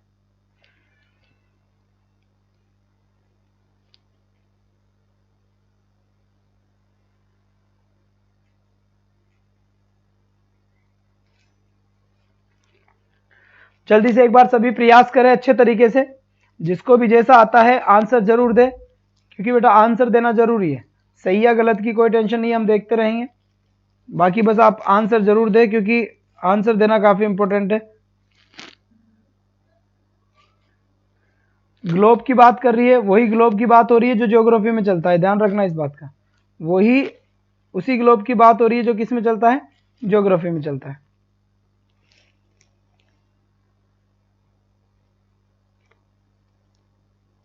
थोड़ा पानी पिला दीजिए।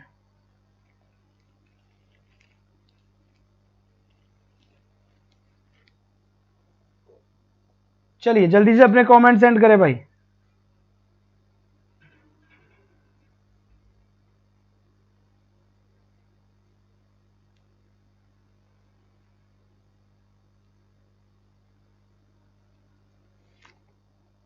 चलिए चलिए चलिए, बहुत बढ़िया बहुत बढ़िया। B answer, B answer, D answer. भाई डी भी तो हो सकता है,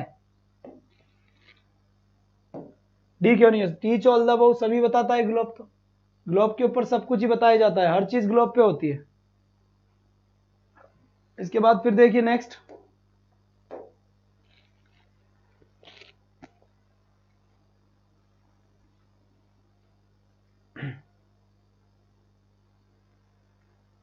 ज्योग्राफी की भी करेंगे भाई रीड की क्लास, जल्दी ही शुरू कर रहा हूं सभी। आने वाले ये राजस्थान पुलिस का एग्जाम हो जाए, 13 को राजस्थान पुलिस का एग्जाम है, 13 को है ना, राजस्थान पुलिस का एग्जाम है 13 को, राजस्थान पुलिस का क्या है, एग्जाम है।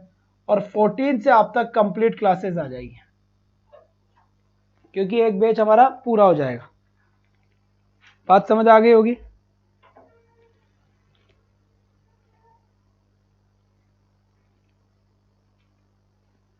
क्लियर हुआ? ठीक है, तो ये लिखा हुआ है अ चार्ट इज है, ये चार्ट क्या है, इसका स्क्रीनशॉट ले लिया।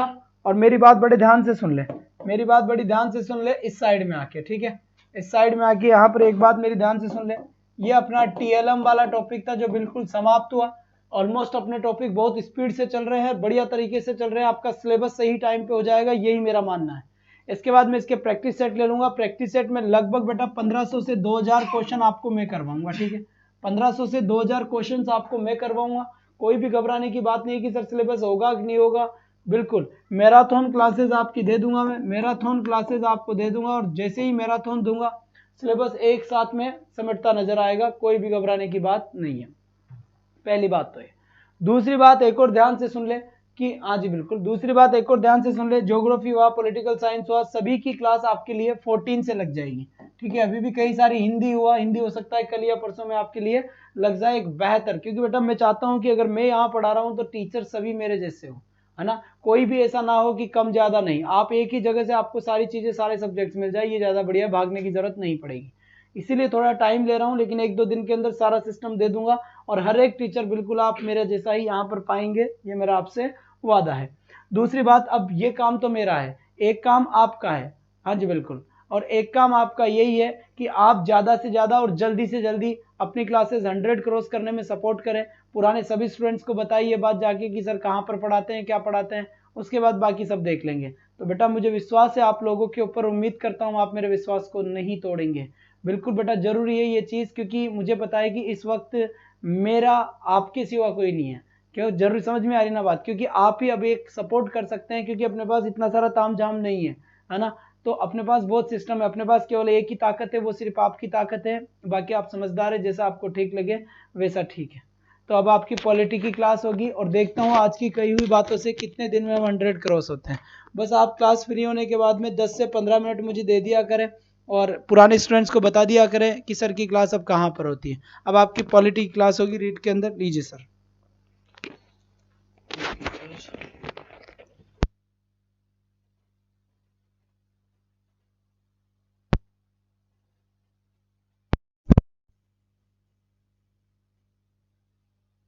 हेलो एवरीवन, सभी का एक बार फिर स्वागत है।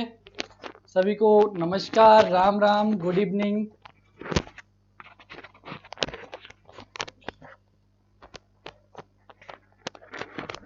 जी, तो हम बात कर रहे थे बिल्कुल प्रवीण जी, मंजू जी, एकता जी, सभी का बहुत बहुत स्वागत है। दिवेश जी, तो हम पिछली क्लास के अंतर्गत कहाँ तक पढ़ चुके थे भाई? तो हम शायद पढ़ चुके थे मूल अधिकारों की हम बात कर रहे थे। एक मिनट भाई, मूल अधिकारों की हम बात कर रहे थे और कौन सा मूल अधिकार हमारा चल रहा था? लास्ट में हम किस मूल अधिकार पर थे? जल्दी से बताएंगे, जल्दी से बताएंगे। बिल्कुल, जीत Yadav ji, tata bye bye, जल्दी से आ जाओ। गुड इवनिंग सपना जी, गुड इवनिंग। हम बात कर रहे थे मूल अधिकारों की, और उसके अंदर भी जो हम बात कर रहे थे मूल अधिकारों में, वो हम बात कर रहे थे किसकी? स्वतंत्रता के अधिकार की। ठीक है, हम बात कर रहे थे किसकी? दूसरा जो हमारा मूल अधिकार है, कौन सा है? स्वतंत्रता का अधिकार।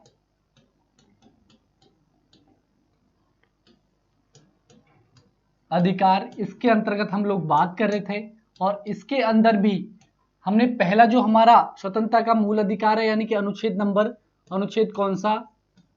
19, इसकी हम कल की क्लास में लास्ट के अंतर्गत चर्चा कर रहे थे, और मैंने आपको बताया जो स्वतंत्रता का अधिकार है वो अनुच्छेद 19 से लेकर अनुच्छेद कौन से तक है भाई? 22 तक है। ठीक है, यही हम लोगों ने कल की क्लास में देखा था यहाँ तक। तो और एक बार फिर अपन जो स्टार्ट करने वाले हैं वो अनुच्छेद 19 से स्टार्ट करने वाले हैं। तो जल्दी से बताएंगे जो मैंने आपको बताया था कि अनुच्छेद 19 के अंतर्गत, 19(1) के अंतर्गत कितनी स्वतंत्रताओं का उल्लेख किया गया है? जल्दी से कमेंट करेंगे कि मूल संविधान के अंतर्गत अनुच्छेद कौन सा? अनुच्छेद 19(1), इसमें कितनी स्वतंत्रताओं का उल्लेख किया गया है? जल्दी से करेंगे, जल्दी से कमेंट करेंगे, फिर हम आगे बढ़ेंगे। और मैंने कल कहा था कि आपको जो 19(1) के अंतर्गत जो आपको 6 प्रकार की स्वतंत्रताएं दी गई हैं, ठीक है, मूल संविधान में 7 थी, लेकिन हम बात करेंगे वर्तमान की 6 प्रकार की स्वतंत्रताएं हमको प्राप्त है। 6 प्रकार की स्वतंत्रताएं प्राप्त है। अब 6 प्रकार की स्वतंत्रताएं हैं, यहां से हमारी एग्जाम में प्रश्न आता है। बिल्कुल, वर्तमान में 6 है, मूल संविधान की बात करें तो उस टाइम पे कितनी थी भाई? 7 थी। बिल्कुल, तो ठीक है, बात करें पहली स्वतंत्रता की, तो मैंने 19(1) के अंतर्गत बताया कि 19(1) के अंतर्गत ही आपको कितनी प्रकार की? 6 प्रकार की स्वतंत्रताएं प्राप्त है। ठीक है, कौन कौन सी? एक कौन सी हटाई थी हमने? EF वाली हमने हटा दी थी, और हम G की बात करेंगे सीधे। ठीक है, 6 स्वतंत्रताएं कौन कौन सी है कल हम बात कर चुके, एक बार रिवाइज कर रहे हैं, और उनको याद कैसे करेंगे वो तरीका हमको देखना है। तो हमने पहली में देखा था कि हमको क्या है? वाक एवं अभिव्यक्ति, ठीक है, वाक एवं अभिव्यक्ति की स्वतंत्रता है, या फिर कहें हम विचार एवं अभिव्यक्ति की क्या है, हमको स्वतंत्रता है, अभिव्यक्ति की हमको स्वतंत्रता है। यानी कि हम क्या कर सकते हैं, बोल सकते हैं, अपने विचार रख सकते हैं, अपने भाव रख सकते हैं, ठीक है, इसकी स्वतंत्रता हमें प्राप्त है। बिल्कुल दिवेश जी, सपना जी। फिर हम बात करें अगली, हम बात करें वाक एवं अभिव्यक्ति की होगी। इसके बाद हमने जो बी वाली स्वतंत्रता देखी थी उसके अंतर्गत देखा हमने कि बिना हथियारों के शांतिपूर्ण तरीके से हम क्या कर सकते हैं, सभा कर सकते हैं, ठीक है। तीसरी जो स्वतंत्रता देखी थी हमने उसके अंतर्गत मैंने कहा कहीं भी हम क्या कर सकते हैं भाई, सॉरी, संघ एवं क्या कर सकते हैं, संघ एवं संगठन है उनका क्या कर सकते हैं, हम क्या कर सकते हैं, स्थापना कर सकते हैं, संघ और संगठनों की क्या कर सकते हैं, स्थापना कर सकते हैं, ठीक है, गठन कर सकते हैं। आगे बात समझ में।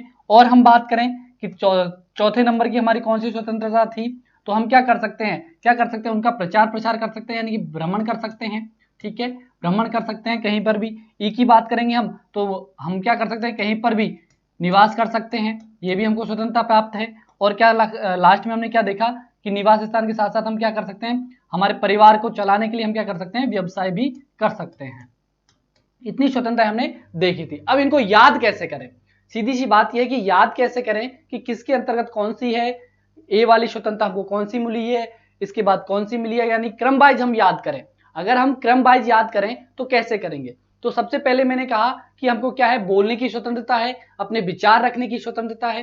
तो जो हम रखेंगे, बिल्कुल निर्मला जी, जीत यादव जी, अब 6 प्रकार की जो स्वतंत्रता है उनको याद करने का मैं बिल्कुल सिख धर्म के व्यक्ति कटार धारण करके सभा का आयोजन करते हैं, लेकिन ये जो हम अनुच्छेद पढ़ेंगे, कौन सा, जो धार्मिक स्वतंत्रता का जो अधिकार पढ़ेंगे उसके अंतर्गत इन चीजों को देखेंगे। बिल्कुल सचिन जी, सचिन 19(2) के तहत गलत बता रहे हो भाई, गलत बता रहे हो, कटार धारण करके सभा का आयोजन कर सकते हैं, लेकिन जो धार्मिक स्वतंत्रता है उसके अंदर हम ये लोग जो आप बोल रहे हो वो 19 में नहीं है भाई, 19(1) के अंतर्गत स्वतंत्रता नहीं है। जो हम धार्मिक स्वतंत्रता पढ़ेंगे उसके अंतर्गत जो आप कटार धारण की कर रहे हो वो चीज पढ़ेंगे भाई।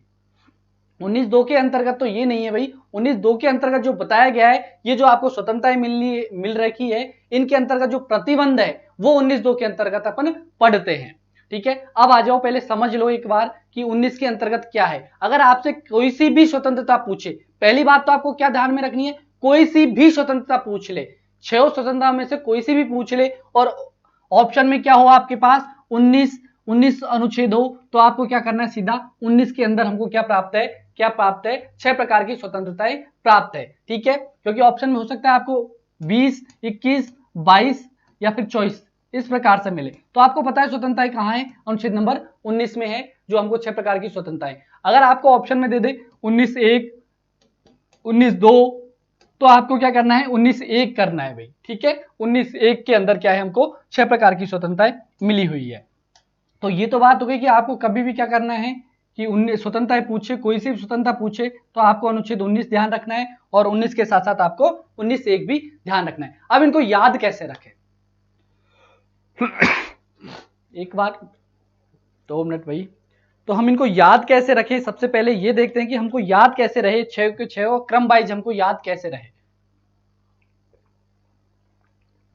तो पहले हमने बात की कि हमको क्या है भाई, विचार रखने की, अपने भाव प्रकट करने की, ये क्या है, हमको स्वतंत्रता प्राप्त है। तो आपको ये ध्यान रखना है कि पहले क्या मैं बोलूंगा, ठीक है, बोलूंगा तो किसी के सामने बोलूंगा, ये तो नहीं एकला ही बड़बड़ाता रहूंगा, यानी विचार प्रकट करूंगा तो मैं आपके सामने विचार प्रकट करूंगा, ठीक है। तो वो क्या हो गई, एक तरह से सभा हो गई। तो हम सभा की कहां पर देखते हैं, दूसरे नंबर पर स्वतंत्रता की बात करते हैं कि क्या है भाई, सभा करने का हमको अधिकार है, स्वतंत्रता है, ठीक है। सभा कर ली हम लोगों ने, तो सभा करने के बाद क्या करेंगे, हम क्या बनाएंगे, एक ग्रुप बनाएंगे। एक ग्रुप बनाएंगे तो मतलब क्या बनाएंगे, हम क्या बनाएंगे, हम संगठन बनाएंगे, संघ बनाएंगे, ठीक है। ये तीसरी होगी। क्रम वाइज याद रखो, पहले मैंने बोला, बोलने के बाद किसके सामने बोला, सभा के सामने बोला। अब सभा में से क्या किया, एक ग्रुप बना लिया, ग्रुप बना लिया यानी संघ बना लिया, ये तीसरे नंबर की होगी। अब संघ बना लिया तो संघ करेगा क्या, अपना प्रचार प्रसार करेगा, अपन को बढ़ाएगा, यानी क्या करेंगे, हम भ्रमण कर करके प्रचार प्रसार करेंगे, ठीक है। मैं याद करने का तरीका बता रहा हूं भैया ना, ऐसा नहीं है मैं कि आप किस प्रकार से याद रख सकते हो इनको, ठीक है। तो हम भ्रमण करके क्या करेंगे, प्रचार प्रसार करेंगे। हम लोगों ने भ्रमण कर लिया, खूब सारा घूम के आ गए हम, तो घूमने के बाद क्या होंगे, परेशान होंगे, तो हम कहीं ना कहीं रहेंगे, कहीं ना कहीं कोई जगह होगी जहां पर हम रहेंगे, यानी कि हम क्या कर सकते हैं, देश के अंदर कहीं भी क्या कर सकते हैं, निवास कर सकते हैं, कहीं भी हम रह सकते हैं। इसके बाद हम बात करें जी जी जी, बिल्कुल मैं समझ पा रहा हूँ सचिन जी, समझ पा रहा हूँ। बिल्कुल 19D में आपके रीट में इस प्रकार से प्रश्न नहीं पूछे जाएंगे। जो अपना सिलेबस है उसके अकॉर्डिंग हमको चलना है, जो हमारा सिलेबस है उसके अकॉर्डिंग ही हम बात करने वाले हैं। ठीक है, बिल्कुल अच्छी बात है सचिन जी, आपको इस प्रकार की नॉलेज है तो बहुत अच्छी बात है। लेकिन हम इतना पढ़ें कि हमारे काम का है। अगर हम आप लोग एक्स्ट्रा पढ़ेंगे तो फिर क्या होगा, माइंड में कितना रख पाओगे आप, क्या एक एक चीज याद रख पाओगे क्या? तो इसलिए जितना आपके सिलेबस में है उतना मैं आपको जरूर करवाऊंगा। आपका प्रश्न इतनी गारंटी ले सकता हूं मैं कि जो 10 प्रश्न आपके आने वाले हैं, 10 ही प्रश्न आते हैं आपके, तो जो 10 प्रश्न होंगे उनमें से एक भी बाहर नहीं जाएगा। क्योंकि अभी अपन थ्योरी की बात कर रहे हैं, इसके बाद अपन लोग प्रैक्टिस भी करेंगे, साथ में हम लोग प्रैक्टिस भी करेंगे कि हमने क्या क्या जो पढ़ा है यहाँ पर थ्योरी में, किस प्रकार से आपके एग्जाम में प्रश्न बन सकते हैं। बिल्कुल आप कर रहे हो वो RAS IAS उनकी लेवल का आप बात कर रहे हो, लेकिन हमको यहाँ पर चलना है केवल और केवल रीड के माध्यम से। जैसा हमारा सिलेबस है उसके अकॉर्डिंग हम चलें तो बेटर रहेगा शायद। ठीक है, तो हम बात करें किसकी, कि भ्रमण कर लिया हमने। अब भ्रमण करेंगे तो कहीं ना कहीं रहेंगे, तो रहने के लिए क्या आ गई बात, निवास करने की बात आ गई। कहीं ना कहीं जाकर हम रुकेंगे तो वो बात आ गई किसकी, निवास की। अब निवास के बाद भाई बैठे बैठे बहुत दिन हो गए रह लिए, तो हमको क्या याद करना है, क्या याद करना है भाई, हमको काम करना पड़ेगा घर को चलाने के लिए, काम करना पड़ेगा तो हम काम करने जाएंगे, यानी कि हमको क्या है, व्यवस्था मतलब व्यवसाय करने की स्वतंत्रता है।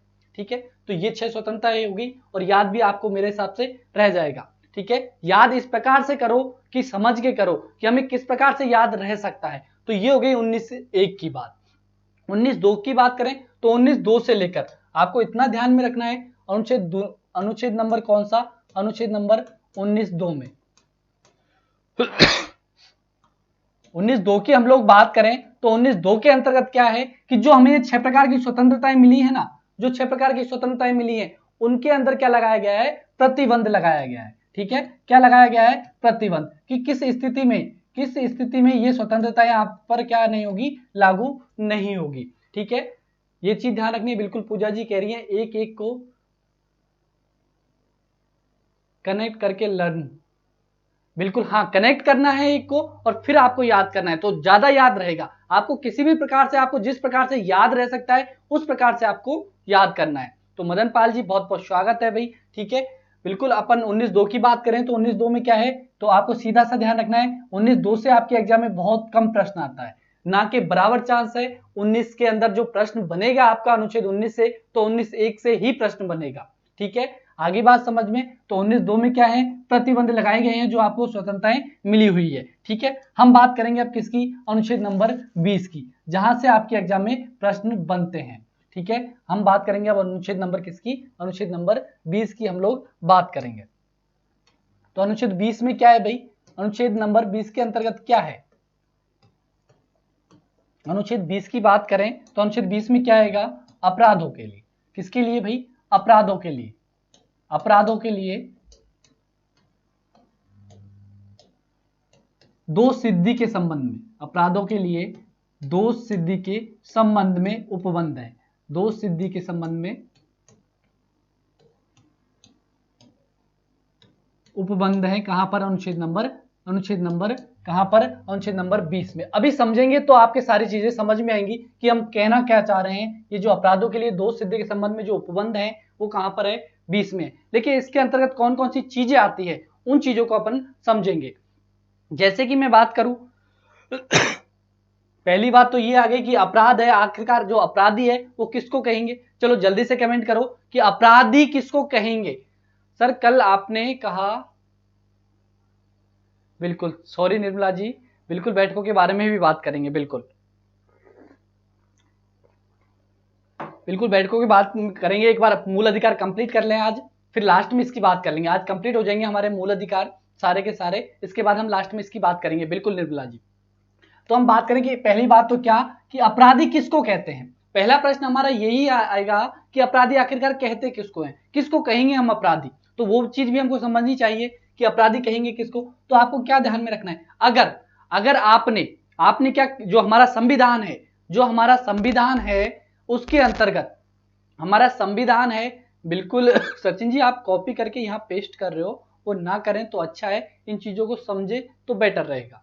ठीक है, हम बात करें किसकी, हम बात करें किसकी, अनुच्छेद नंबर 20 की। और 20 में क्या लिखा हुआ है कि अपराधों के लिए दोष सिद्धि के संबंध में उपबंध है। ठीक है, फिर पहला प्रश्न हमारा आता है कि अपराधी आखिरकार कहेंगे किसको। तो हमारा जो संविधान है, जो हमारे संविधान है उसके अंतर्गत जो विधि है, जो विधियां है वहां पर है, अगर किसी भी विधि का आपने क्या किया है, किसी भी विधि का आपने क्या किया है भाई, उल्लंघन किया है, तो उसको क्या कहेंगे, उल्लंघन तो कर दिया लेकिन वो सिद्ध भी होना चाहिए। यहां पर क्या लिखा हुआ है, वो सिद्ध भी होना चाहिए। अगर सिद्ध हो गया कि हाँ आपने संविधान के द्वारा बनाई हुई विधि का क्या किया है, उल्लंघन किया है, तो इस स्थिति में आप क्या कहलाओगे, आप क्या कहलाओगे, अपराधी कहलाओगे। ठीक है, पहली बात तो ये हो गई कि अपराधी कहलाएगा कौन। ठीक है, कानून के विरुद्ध कार्य करने वाला भी अपराधी होता है, लेकिन इसको हम संविधान के रूप से समझे कि आपका जो संविधान बना हुआ है उसके अंदर जो विधियां हैं, उन विधियों का अगर आपने उल्लंघन किया है और वो उल्लंघन किया है, ये बात सिद्ध भी हो गई, तो ऐसी स्थिति में आप क्या कहलाओगे, ऐसी स्थिति में आप कहलाओगे अपराधी। तो ये बात हो गई अपराधियों की। हम आगे की बात करें कि इसके अंतर्गत कौन कौन सी चीजों को हम देखेंगे, तो पहली बात तो हमने अपराधी की कर ली। अब बात करें आगे कि भाई कि इसके अंतर्गत और कौन सी चीज आएंगी, जैसे कि हम कहें कि आज वर्तमान की हम बात करें कि वर्तमान में जैसे कि कोई भी सजा है, जैसे कि आपने कोई भी अपराध किया और उस अपराध की सजा क्या है, अपराध की वर्तमान में सजा क्या है, अपराध की वर्तमान में सजा है कि जैसे कि 2 वर्ष सजा का प्रावधान है। कोई सा भी अपराध मान लो, 2 वर्ष की सजा का आपको क्या है, प्रावधान रहे। ठीक है, बात हो गई 2 वर्ष का प्रावधान है आज। ठीक है, आज से 5 साल बाद, ठीक है, आज आपने कोई अपराध किया या नहीं किया, लेकिन कोर्ट में केस चला गया, समझने की कोशिश करना कि मैं समझा रहा हूं आपको, क्या चीज समझाने की कोशिश कर रहा हूं। ठीक है, कि इसी के अंतर्गत हम बात करें कि आपने आज कोई अपराध किया, आज कोई अपराध किया, उसके अंतर्गत आपको क्या मिल गई, उसके अंतर्गत उसमें सजा का जो प्रावधान है वो 2 वर्ष का प्रावधान है कि आपको 2 वर्ष का क्या मिलेगा, दंड मिलेगा। ठीक है, वर्तमान में आपने कोई अपराध किया, अभी सिद्ध नहीं हुआ है, ये ध्यान रखना, अभी सिद्ध नहीं हुआ है कि आपने वो अपराध किया है या नहीं किया है, लेकिन सजा का प्रावधान उस सजा का क्या है, 2 वर्ष है। अब केस चलता रहा और कितने वर्ष पर पहुंच गया, 5 साल पे पहुंच गया। ठीक है, 5 साल हो गई उस केस को चलते चलते, लेकिन अभी आप पर क्या नहीं हुआ है, जो मुकदमा लगा था, जो अपराध के लिए आपको कोर्ट में ले जाया गया था, उसका अभी भी फैसला नहीं आया है। ठीक है, 5 साल हो गए। ठीक है, लेकिन कानून क्या बन गया, अब 5 साल में बन गया कानून की जहां 2 वर्ष की सजा का प्रावधान था, वो अब कितना हो गया, 5 वर्ष हो गया। वो भी क्या हो गया, बढ़ा दिया उसको और कितना कर दिया, 5 वर्ष। ठीक है, कितना कर दिया, 5 वर्ष। और यहां पर भी आपको 5 वर्ष हो गए, लेकिन यहां जाकर 5 वर्ष बाद आप पर वो क्या हो जाता है, दोष है वो क्या हो जाता है, सिद्ध हो जाता है। ठीक है, बिल्कुल आपने ये अपराध किया है, ये सिद्ध हो जाता है कितने वर्ष बाद, 5 वर्ष बाद। अब मुझे आप ये बताएंगे कि जब 5 वर्ष बाद है, आपको सजा 5 वर्ष की मिलेगी या 2 वर्ष की मिलेगी, आपको 5 वर्ष की मिलेगी या भाई 2 वर्ष की सजा मिलेगी, ये चीज जल्दी से बताएंगे कमेंट बॉक्स में, जल्दी से बताएंगे कि 5 साल बाद आपको जो सजा मिलेगी दोष सिद्ध होने पर, वो 5 साल की मिलेगी कि 2 साल की मिलेगी। बिल्कुल, नमस्कार केपी सर जी, नमस्कार पारा सर जी को बहुत बहुत नमस्कार, चाय पी लीजिएगा सर। अपराध किया है उसी समय कानून के दंडित किया जाएगा, बिल्कुल, ये आपकी किताबी भाषा हो गई। और ये मैं जो समझा रहा हूं वो यहां समझा रहा हूं। बिल्कुल पूजा जी ने सही कहा, बिल्कुल पूजा जी एकदम सही कह रही है, बिल्कुल पूजा जी 2 ईयर। तो यही समझना है आपको कि जिस समय जो आपने अपराध किया था उसी टाइम के अनुसार आपको क्या मिलेगा, उसी टाइम के अनुसार आपको क्या मिलेगा, दंड मिलेगा। ये नहीं कि वर्तमान में 5 साल है तो आपको 5 साल की सजा मिलेगी। ठीक है, तो मतलब इससे ये समझ में आता है कि आप लोगों को समझ में आ गया, आप लोगों को समझ में आ गया। तो हम क्या लिख सकते हैं, समय और परिस्थिति के अनुसार आपको क्या मिलेगी, सजा मिलेगी। अब किताबी भाषा में इसको लिखें कि कहेंगे क्या। ठीक है, तो आपसे जो प्रश्न किया जाएगा वो किया जाएगा कि समय एवं स्थिति के अनुसार आपको क्या मिलेगी, सजा मिलेगी। ये क्या है, ये क्या है, अनुच्छेद नंबर कहां पर लिखा हुआ है, 20 के अंदर, समय एवं परिस्थिति के अनुसार, परिस्थिति के अनुसार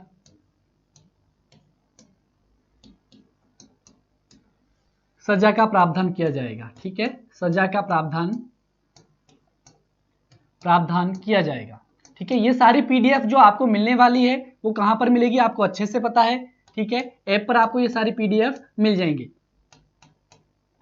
आगे बात समझ में, पहली बात ये हो गई। और इसी के अंतर्गत क्या लिखा हुआ है कि अगर आपको क्या किया गया, गिरफ्तार कर लिया, मान लो आपको गिरफ्तार कर लिया, तो गिरफ्तारी के बाद अगर आपको गिरफ्तारी, जी सर आर्टिकल 20 बिल्कुल, तो आपको गिरफ्तार कर लिया तो आपसे क्या है कि कोई ना कोई बात उगलवाई जाती है, ठीक है, पूछा जाता है, साक्ष्य लिए जाते हैं। तो ये जरूरी नहीं है, ये जरूरी बिल्कुल भी नहीं है कि वो साक्ष्य आप उनको दो, ये आप पर डिपेंड करता है, ठीक है, ये आप पर डिपेंड करता है। ये बिल्कुल भी नहीं है कि खुद के लिए भी आप साक्ष्य उनको दो, ठीक है।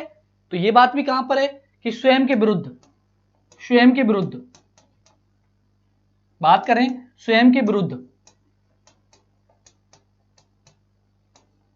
साक्ष्य जुटाने के लिए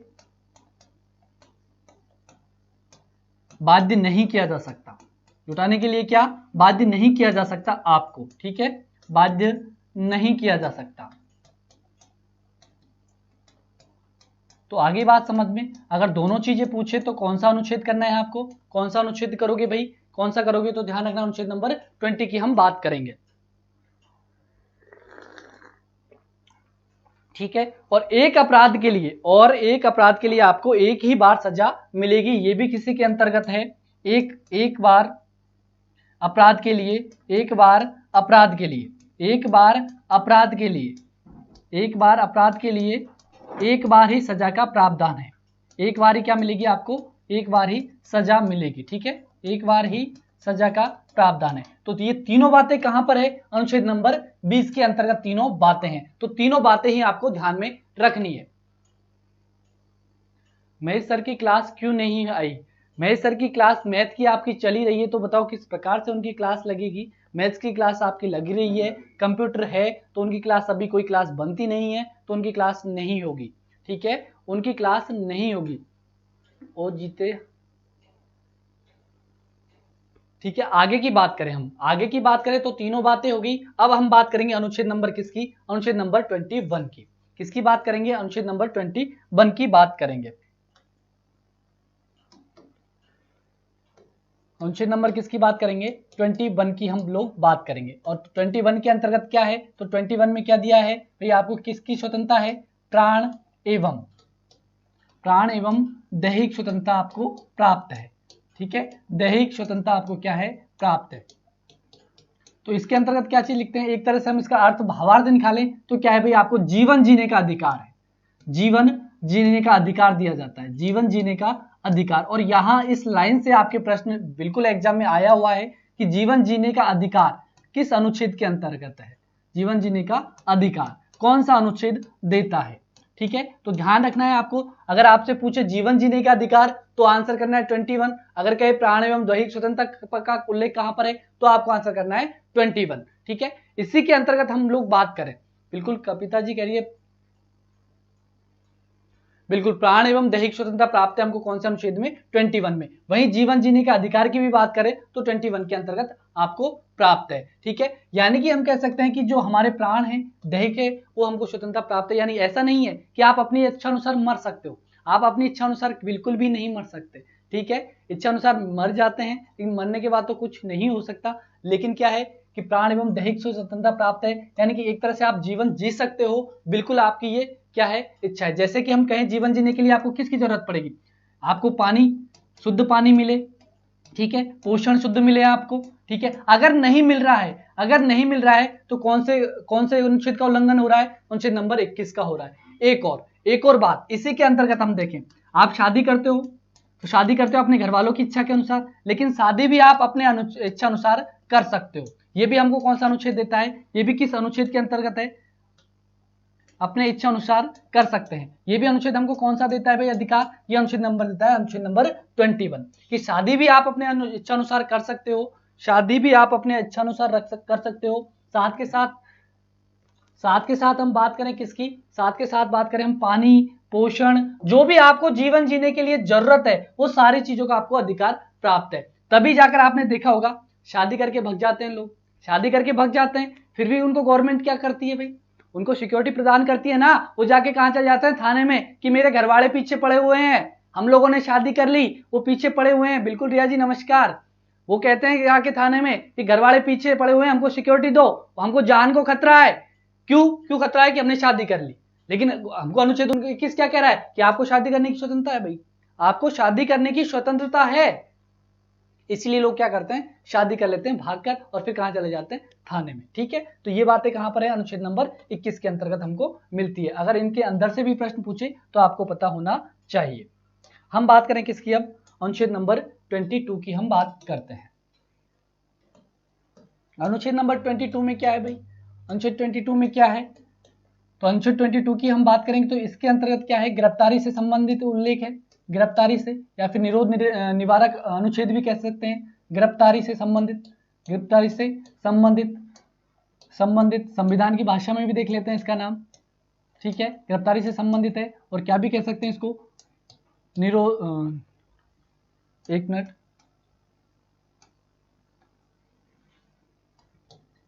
निरोध निवारक अधिनियम।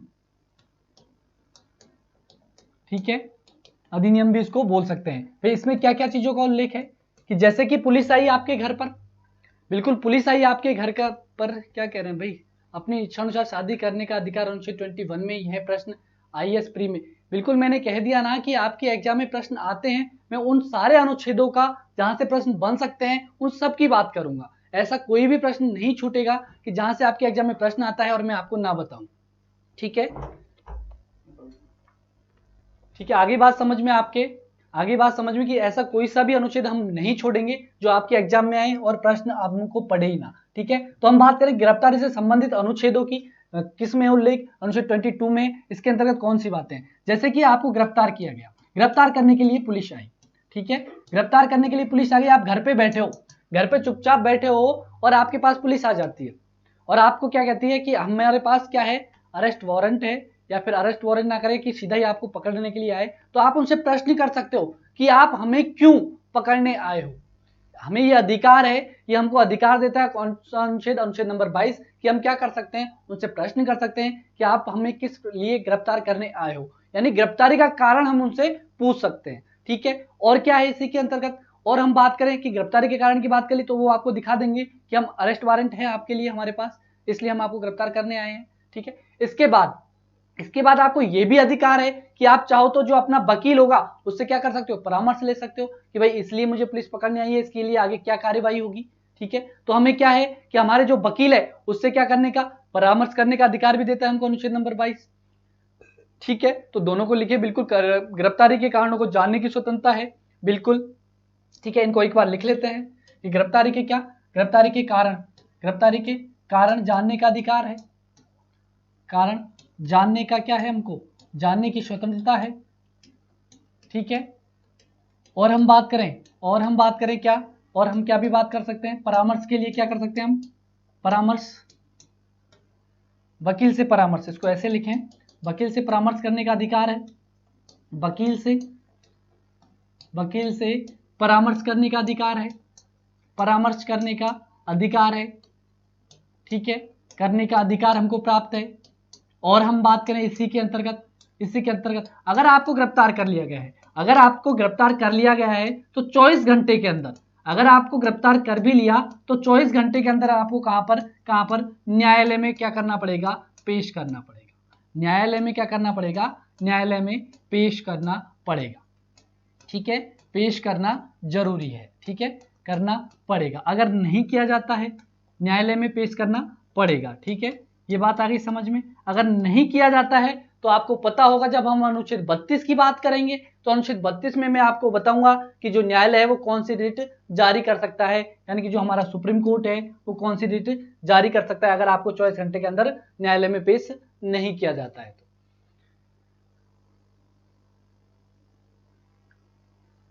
सर पूजा जी कह रही है सर यहाँ अरेस्ट होने के बाद जेल के पहुंचने का, अरेस्ट करने के बाद का टाइम बिल्कुल काउंट होता है भाई। जैसे आपको अरेस्ट कर लिया गया है तो उसके 24 घंटे के अंदर आपको न्यायालय में जरूर ले जाया जाएगा।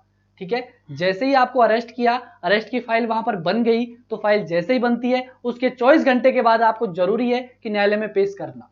ठीक है, ये चीज ध्यान रखना। अगर वहां पर क्या जो रजिस्टर है उनका, अगर रजिस्टर में लिख दिया कि बिल्कुल गिरफ्तार कर लिया गया है तो आपको 24 घंटे के अंदर न्यायालय में जरूर ले जाया जाएगा। ठीक है, सर ये अधिकार धरातल पर लागू नहीं होते, भाई वो करते नहीं है, वो जबरदस्ती ले जाते हैं आपके लिए ना, जो अरेस्ट वारंट है ना वो लेकर ही नहीं जाते। ये तो हमें पता नहीं होता है, हमें कुछ भी नहीं पता होता है हमारे अधिकारों का, लेकिन क्या है ये जो पैसे है ना, पैसे सब कुछ करवाते हैं आजकल। ये पैसा सबसे बड़ा हो गया है, ठीक है, ये पैसा सबसे बड़ा है, इसलिए हम भी क्या करते हैं, हम भी उनका जो अधिकार है उनके क्या करते हैं, जो कानून है उनका उल्लंघन करते हैं, क्योंकि हमें भी बचना होता है, कहीं ना कहीं हमारी भी गलती होती है। ऐसा नहीं है कि जो प्रशासन है वो ही गलत है, उसमें जो प्रशासन गलत है उसके पीछे हम सबसे बड़े जिम्मेदार हैं, उसके पीछे सबसे बड़े जो जिम्मेदार हैं हम खुद हैं। बिल्कुल भाई सचिन जी, बिल्कुल एक एक की बात करेंगे, बंदी प्रत्यक्षीकरण की भी बात करेंगे, ठीक है, बिल्कुल बंदी प्रत्यक्षीकरण लेख जारी करता है, अनुच्छेद 32 में हम बात करेंगे इसकी। यात्रा का टाइम नहीं है इसके अंतर्गत, बिल्कुल ठीक है। हम बात करें आगे की बात करें हम, अनुच्छेद किसकी बात कर रहे हैं हम, कहां तक, अनुच्छेद नंबर में क्या देख लिया, 24 घंटे के अंदर, ठीक है। तो ये बात हो गई अनुच्छेद नंबर 22 की, और 19 से जो 22 है आपकी स्वतंत्रता है, तो ये हमारी कंप्लीट हुई। अब हम जो बात करेंगे वो बात करेंगे अगली स्वतंत्रता की, और अगली स्वतंत्रता कौन सी है हमारी, अगली स्वतंत्रता कौन सी है, तीसरे नंबर की, शोषण के विरुद्ध। कौन सी है, शोषण के विरुद्ध अधिकार, शोषण के विरुद्ध अधिकार भाई, ठीक है, शोषण के विरुद्ध अधिकारों की हम बात करेंगे, शोषण के विरुद्ध अधिकारों की हम बात करने वाले हैं, अधिकारों की बात हम करेंगे, शोषण के विरुद्ध अधिकार। तो आपको पता होगा शोषण के विरुद्ध जो अधिकार है उनका उल्लेख अनुच्छेद कौन से लेकर किस अनुच्छेद तक है, तो आपको अच्छे से पता है अनुच्छेद मैंने कौन सा बताया, एक तो अनुच्छेद कौन सा बताया, अनुच्छेद नंबर 23, व एक अनुच्छेद बताया मैंने आपको 24। 23 में क्या उल्लेख है, अनुच्छेद 23 की भी बात करेंगे, अनुच्छेद नंबर 24 की भी हम यही बात करेंगे, अनुच्छेद नंबर 24 की दोनों में क्या है, अनुच्छेद 23 की बात करेंगे तो यहाँ तो किसका उल्लेख है, यहाँ तो बलात्श्रम का उल्लेख है, बलात्श्रम का उल्लेख है, बलात्श्रम का उल्लेख है, ठीक है। वहीं हम बात करेंगे, वहीं हम बात करेंगे किसकी, किसकी बात करेंगे, बाल श्रम उल्लेख, बाल श्रम निषेध की, बाल श्रम निषेध की हम बात करेंगे, बाल श्रम निषेध, ठीक है, दोनों की हम बात करेंगे। दोनों अनुच्छेद में आपको पता होना चाहिए कि कौन कौन सी चीजें हम रखते हैं, ठीक है। अनुच्छेद 23 की बात करते हैं सबसे पहले। तो बलात् का मल क्या, बलात् है, इसका अर्थ क्या होता है भाई, बलात् का अर्थ होता है क्या, बलपूर्वक, ठीक है, बलात् का अर्थ क्या होता है भाई, बलपूर्वक, ठीक है, बलपूर्वक, बलपूर्वक क्या, श्रम यानी काम, श्रम मानी काम। अगर यहां पर भी हम ये लिखें, यहां पर भी हम ये लिखें बलात्श्रम निषेध लिखें तो ज्यादा ठीक रहेगा, बलात्श्रम निषेध लिखें तो ज्यादा ठीक रहेगा, आपके अच्छे से समझ में आ पाएगा, बलात्श्रम निषेध, ठीक है। तो बलात् का तो अर्थ क्या हो गया, बलपूर्वक, श्रम का अर्थ क्या हो गया, काम, निषेध का नहीं, यानी कि आपसे बलपूर्वक काम नहीं करवाया जा सकता, यह अधिकार देता है हमें कौन सा, अनुच्छेद नंबर 23, ठीक है।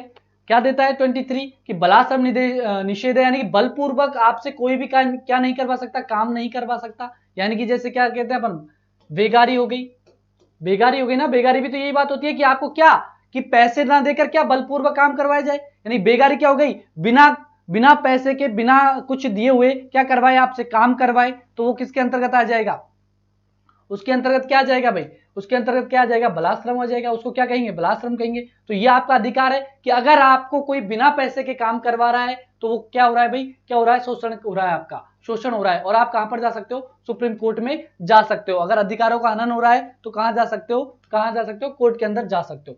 और इसी के अंतर्गत एक प्रश्न आपकी एग्जाम में वो बहुत ज्यादा पूछा जाता है कि मानव का क्रय विक्रय, वो कौन सा अनुच्छेद है क्रय विक्रय से संबंधित, तो आपको क्या ध्यान में रखना है कि मानव के क्रय विक्रय से संबंधित भी अनुच्छेद कौन सा है, अनुच्छेद कौन सा है भाई, मानव के क्रय विक्रय से संबंधित, क्रय विक्रय से संबंधित। या फिर यहां पर एक इसी लाइन को थोड़ा घुमाया जाता है और यहां पर ही क्या कह देंगे वो, यहां तो मानव का क्रय विक्रय स्पष्ट लिख दिया, आपसे यह भी कह सकता है कि मानव के यातायात से संबंधित अनुच्छेद कौन सा है, यातायात कह दिया, ट्रांसफर, ठीक है, तो वो भी किस में आ जाएगा, अनुच्छेद 23 में ही। तो दोनों चीजें आपको ध्यान में रखनी है, इसमें तो केवल और केवल बलात्श्रम की बात है और मानव के क्रय विक्रय की बात है, ठीक है। आगे हम बात करें किसकी, अनुच्छेद नंबर 24 की, तो इसमें क्या है भाई, बाल श्रम निषेध है, यानी कि बाल यानी कि क्या, बच्चा, बाल यानी क्या हो गया, बच्चा हो गया ना भाई, बच्चा। तो बच्चे से क्या आप काम नहीं करवा सकते, क्या नहीं करवा सकते, आप बच्चे से काम नहीं करवा सकते, ठीक है। अब बच्चे से आप क्या नहीं करवा सकते भाई, काम नहीं करवा सकते। आगे की हम बात करें कि बच्चे से आप काम तो नहीं करवा सकते, तो क्या आप कहीं पर भी काम नहीं करवा सकते क्या, मैं कहूं आपसे, मैं आपसे कहूं कि आप किसको कहेंगे, आप किसको कहेंगे, बाल श्रम किसको कहेंगे आप, बाल श्रम यानी कि बच्चे को कहां पर काम नहीं करवा सकते? बाल श्रम किसको कहेंगे? अगर मैं आपसे कहूं कि बाल श्रम हम किसको कहेंगे? लालाते काम ना करवा सकते, बिल्कुल लालाते काम नहीं करवा सकते, लेकिन कहां कहां पर काम नहीं करवा सकते? मैं आपसे कहूं कि कहां कहां पर काम नहीं करवा सकते, क्या किसी भी जगह काम नहीं करवा सकते क्या? जल्दी से बताएंगे।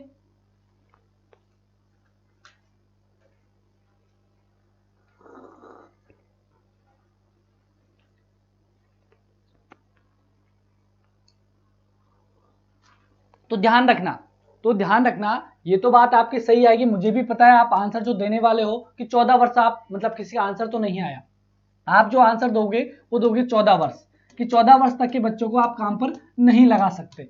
लेकिन फिर मैं आपसे कहूं कि 14 साल से बच्चों को कहां कहां पर काम नहीं लगा सकते? आप देखते हो कि चाय पे, जैसे कि चाय पे थड़ी पे कोई बच्चा काम कर रहा है, तो आप कहोगे भाई ये क्या है, ये तो इसका शोषण हो रहा है, क्योंकि हमको अनुच्छेद नंबर 24 में हमने पढ़ा है कि बाल श्रम आप नहीं करवा सकते। क्या सही है? क्या उसको बाल श्रम के अंतर्गत लेंगे क्या हम? जल्दी से बताओ कि अगर मैं कहूं आपसे कि चाय की दुकान पे एक बच्चा है, वो काम कर रहा है, 14 साल से छोटा बच्चा है और वो काम कर रहा है, तो वह क्या उसके अंतर्गत आएगा क्या, बाल श्रम के अंतर्गत? तो इसी के लिए क्या किया गया, एक अधिनियम बनाया गया था पहले, 1986 का अधिनियम, ठीक है, बाल श्रम अधिनियम, ठीक है, 1986।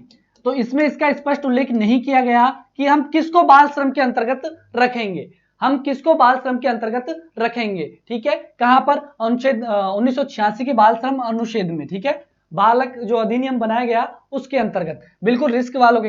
लेकिन 2006 में इसमें कुछ परिवर्तन किया गया। कौन सा अधिनियम? 2006 का जो बाल संरक्षण जो अधिनियम था, बाल संरक्षण जो अधिनियम था, इसके अंतर्गत क्या कर दिया, फिक्स कर दिया कि कहां कहां पर संरक्षण अधिनियम के अंतर्गत कितनी कैटेगरी, तो आपको ध्यान में रखनी, 3 कैटेगरी इसकी बना दी कि कहां कहां पर। तो ध्यान देना, एक तो कहां पर जो खाने हैं ना, खनन क्षेत्र है, या फिर कहें हम खनन क्षेत्र है, ठीक है, खनन क्षेत्र है, उनके अंतर्गत आप क्या बच्चों को काम पर नहीं लगा सकते। जो 14 साल से छोटे बच्चे हैं उनको काम पर नहीं लगा सकते अकॉर्डिंग 2006। 2002 नहीं होगी निर्मला जी, 2006 होगी भैया ना निर्मला जी, 2006 ही होगी, ठीक है। फिर हम बात करें किसकी, एक तो क्या हो गया, खनन क्षेत्र हो गया, और फिर हम आपसे बात करें कारखाना अधिनियम, 15 साल की आयु भाई ना, कारखाना अधिनियम होगी, लेकिन बाल श्रम की हम बात करें उसके अंदर 14 साल ही है, 14 साल ही है भाई, ठीक है। तो खनन क्षेत्र हो गया। एक दूसरा ज्वलनशील यानी कि जैसे पेट्रोलियम कंपनी हो गई कोई, ज्वलनशील यानी कि जहां पर क्या, ज्वलनशील क्षेत्र, उन क्षेत्रों में भी बच्चों को आप क्या नहीं कर सकते, काम पर नहीं लगा सकते, ठीक है। इसके अलावा मैं बात करूं कि कारखाने, जैसे आपने कहे कारखाने हुए, ठीक है, कारखानों के अंदर भी क्या नहीं कर सकते, आप क्या नहीं कर सकते, बच्चों को काम पर नहीं लगा सकते, किसके अकॉर्डिंग? अगर इन तीनों के अंदर बच्चा काम करते हुए पाया जाएगा तो क्या होगा, वो किसका उल्लंघन करेगा, अनुच्छेद नंबर किसका, अनुच्छेद तो हमने लिखा ही नहीं, अनुच्छेद नंबर 24 का। कौन से का उल्लंघन करेगा, अनुच्छेद नंबर 24 का वो उल्लंघन करेगा, ठीक है। तीनों ही क्षेत्र फिक्स है कहां पर, अनुच्छेद नंबर 24 के अंतर्गत। इसके अलावा कहीं पर भी ये नहीं लिखा हुआ है कि ये बाल श्रम के अंतर्गत आएगा। इन तीनों को आपको ध्यान में रखना है। एक तो खनन क्षेत्र चाहे कैसे भी किसी का भी हो, ठीक है। हम बात करें ज्वलनशील क्षेत्रों की, जैसे पेट्रोलियम वगैरह का हो गया, ठीक है, गैसों का हो गया, वहां पर क्या नहीं, बच्चों को नहीं लगा सकते। और कारखानों के अंदर 3 इसकी श्रेणियां हमने, सर ये अधिकार पहले बता देते हमें, अब तो हमारी उम्र निकल गई, लेकिन अभी उम्र, बिल्कुल आपको अभी भी पढ़ना है, क्योंकि एग्जाम में तो पूछेगा, हमारी निकल गई, बहुत काम करवाते थे घर वाले, ऐसी बात है क्या? तो वो तो अभी भी करवा सकते हैं, अभी भी ये थोड़ी है। कारखानों की तो बात करें, इसलिए तो 3 की है, इसलिए तो 3 श्रेणियां हमने क्या की है, फिक्स की है 2006 के बाल संरक्षण अधिनियम के द्वारा। तो ये सारी बातें हो गई अनुच्छेद नंबर किसकी, अनुच्छेद नंबर 23 और 24 यानी शोषण के विरुद्ध अधिकार की ये बातें कंप्लीट होती है हमारी। अब हम आगे बात करेंगे, और कौन से अनुच्छेद की हम बात करेंगे, कौन से अनुच्छेद की नहीं भाई, अधिकार की हम बात करेंगे। 3 अधिकार हमारे कंप्लीट हो चुके हैं। अगला जो हमारा अधिकार है वो कौन सा है भाई, धार्मिक स्वतंत्रता का अधिकार। कौन सा है भाई, धार्मिक स्वतंत्रता का अधिकार, धार्मिक स्वतंत्रता का अधिकार। इसके अंतर्गत हम बात करें तो आपको पहले तो बताना है किस अनुच्छेद से लेकर किस अनुच्छेद तक इसका उल्लेख मिलता है हमको संविधान के अंतर्गत। कि किसकी, धार्मिक स्वतंत्रता की जो हम बात करते हैं किस अनुच्छेद से लेकर किस अनुच्छेद तक बात करते हैं, तो आपको मैंने पहले ही बता दिया एक साथ कि अनुच्छेद नंबर कौन सा, अनुच्छेद नंबर 25 से 28 तक। 25 से 28 तक हम किसकी बात करते हैं, तो किसकी बात करते हैं भाई, धार्मिक स्वतंत्रता के अधिकार की।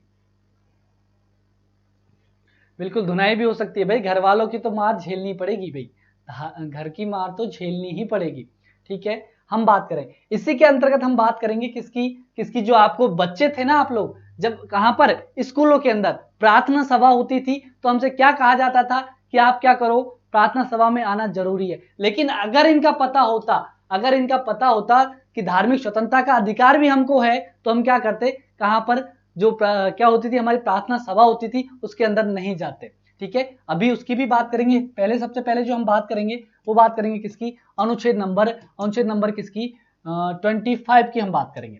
तो 25 की हम बात करें तो 3 शब्द आपको याद रखने, पहले तो लोक व्यवस्था,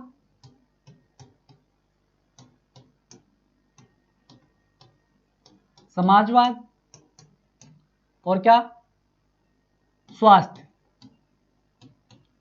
यहां से आपके एग्जाम में प्रश्न आया हुआ है, ठीक है। आपसे जो प्रश्न पूछा गया था उसकी मैं बात करूंगा अभी, ठीक है।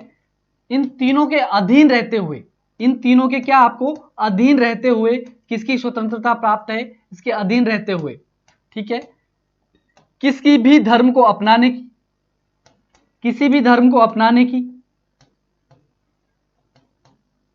किसी भी धर्म को अपनाने की, उसका आचरण करने की, उसका प्रचार प्रसार करने की,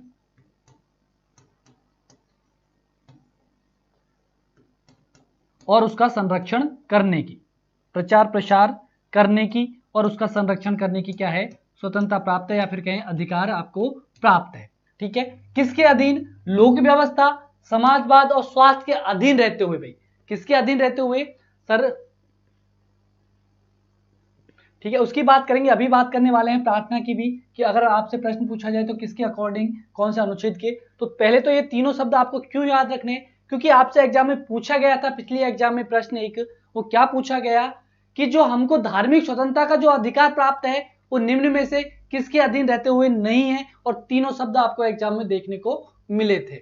तो हमको किसके अधीन रहते हुए, लोक व्यवस्था, समाजवाद कह सकते हैं, और स्वास्थ्य, इन तीनों के अधीन रहते हुए, इन तीनों के अधीन रहते हुए हमको क्या प्राप्त है, किसी भी धर्म को अपनाने की स्वतंत्रता है, अधिकार है, किसी भी धर्म का हम आचरण कर सकते हैं, उसका प्रचार कर सकते हैं, प्रसार हम लोग कर सकते हैं, ठीक है। ये सारी बातें कहां पर है, अनुच्छेद नंबर कहां पर है, 25 के अंतर्गत ये हमको प्राप्त है भाई, है ना, ठीक है।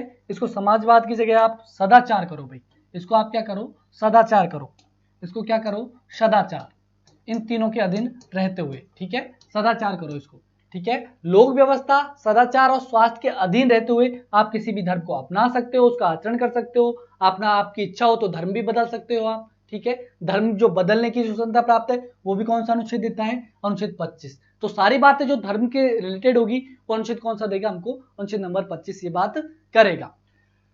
सिखों को कृपाल धारण करने का जो अधिकार देता है वो अनुच्छेद 25 देता है या अनुच्छेद 26 देता है, इसकी बात करें हम, ठीक है। तो ये भी किसके अधीन ही है भाई, जब हमने बात कर ली अपनाने की, आचरण करने की, तो आचरण करने हैं तो उसके आचरण के अंतर्गत आएगा कि नहीं आएगा। लेकिन ये ध्यान रखना, जो आप कृपाल धारण करने की बात कर रहे हो वो आपके जो धर्म है, जो धर्म का जो ग्रंथ होगा या कुछ भी होगा, जो मान्यता होगी आपके धर्म की, उसके अंदर लिखा हुआ होना चाहिए।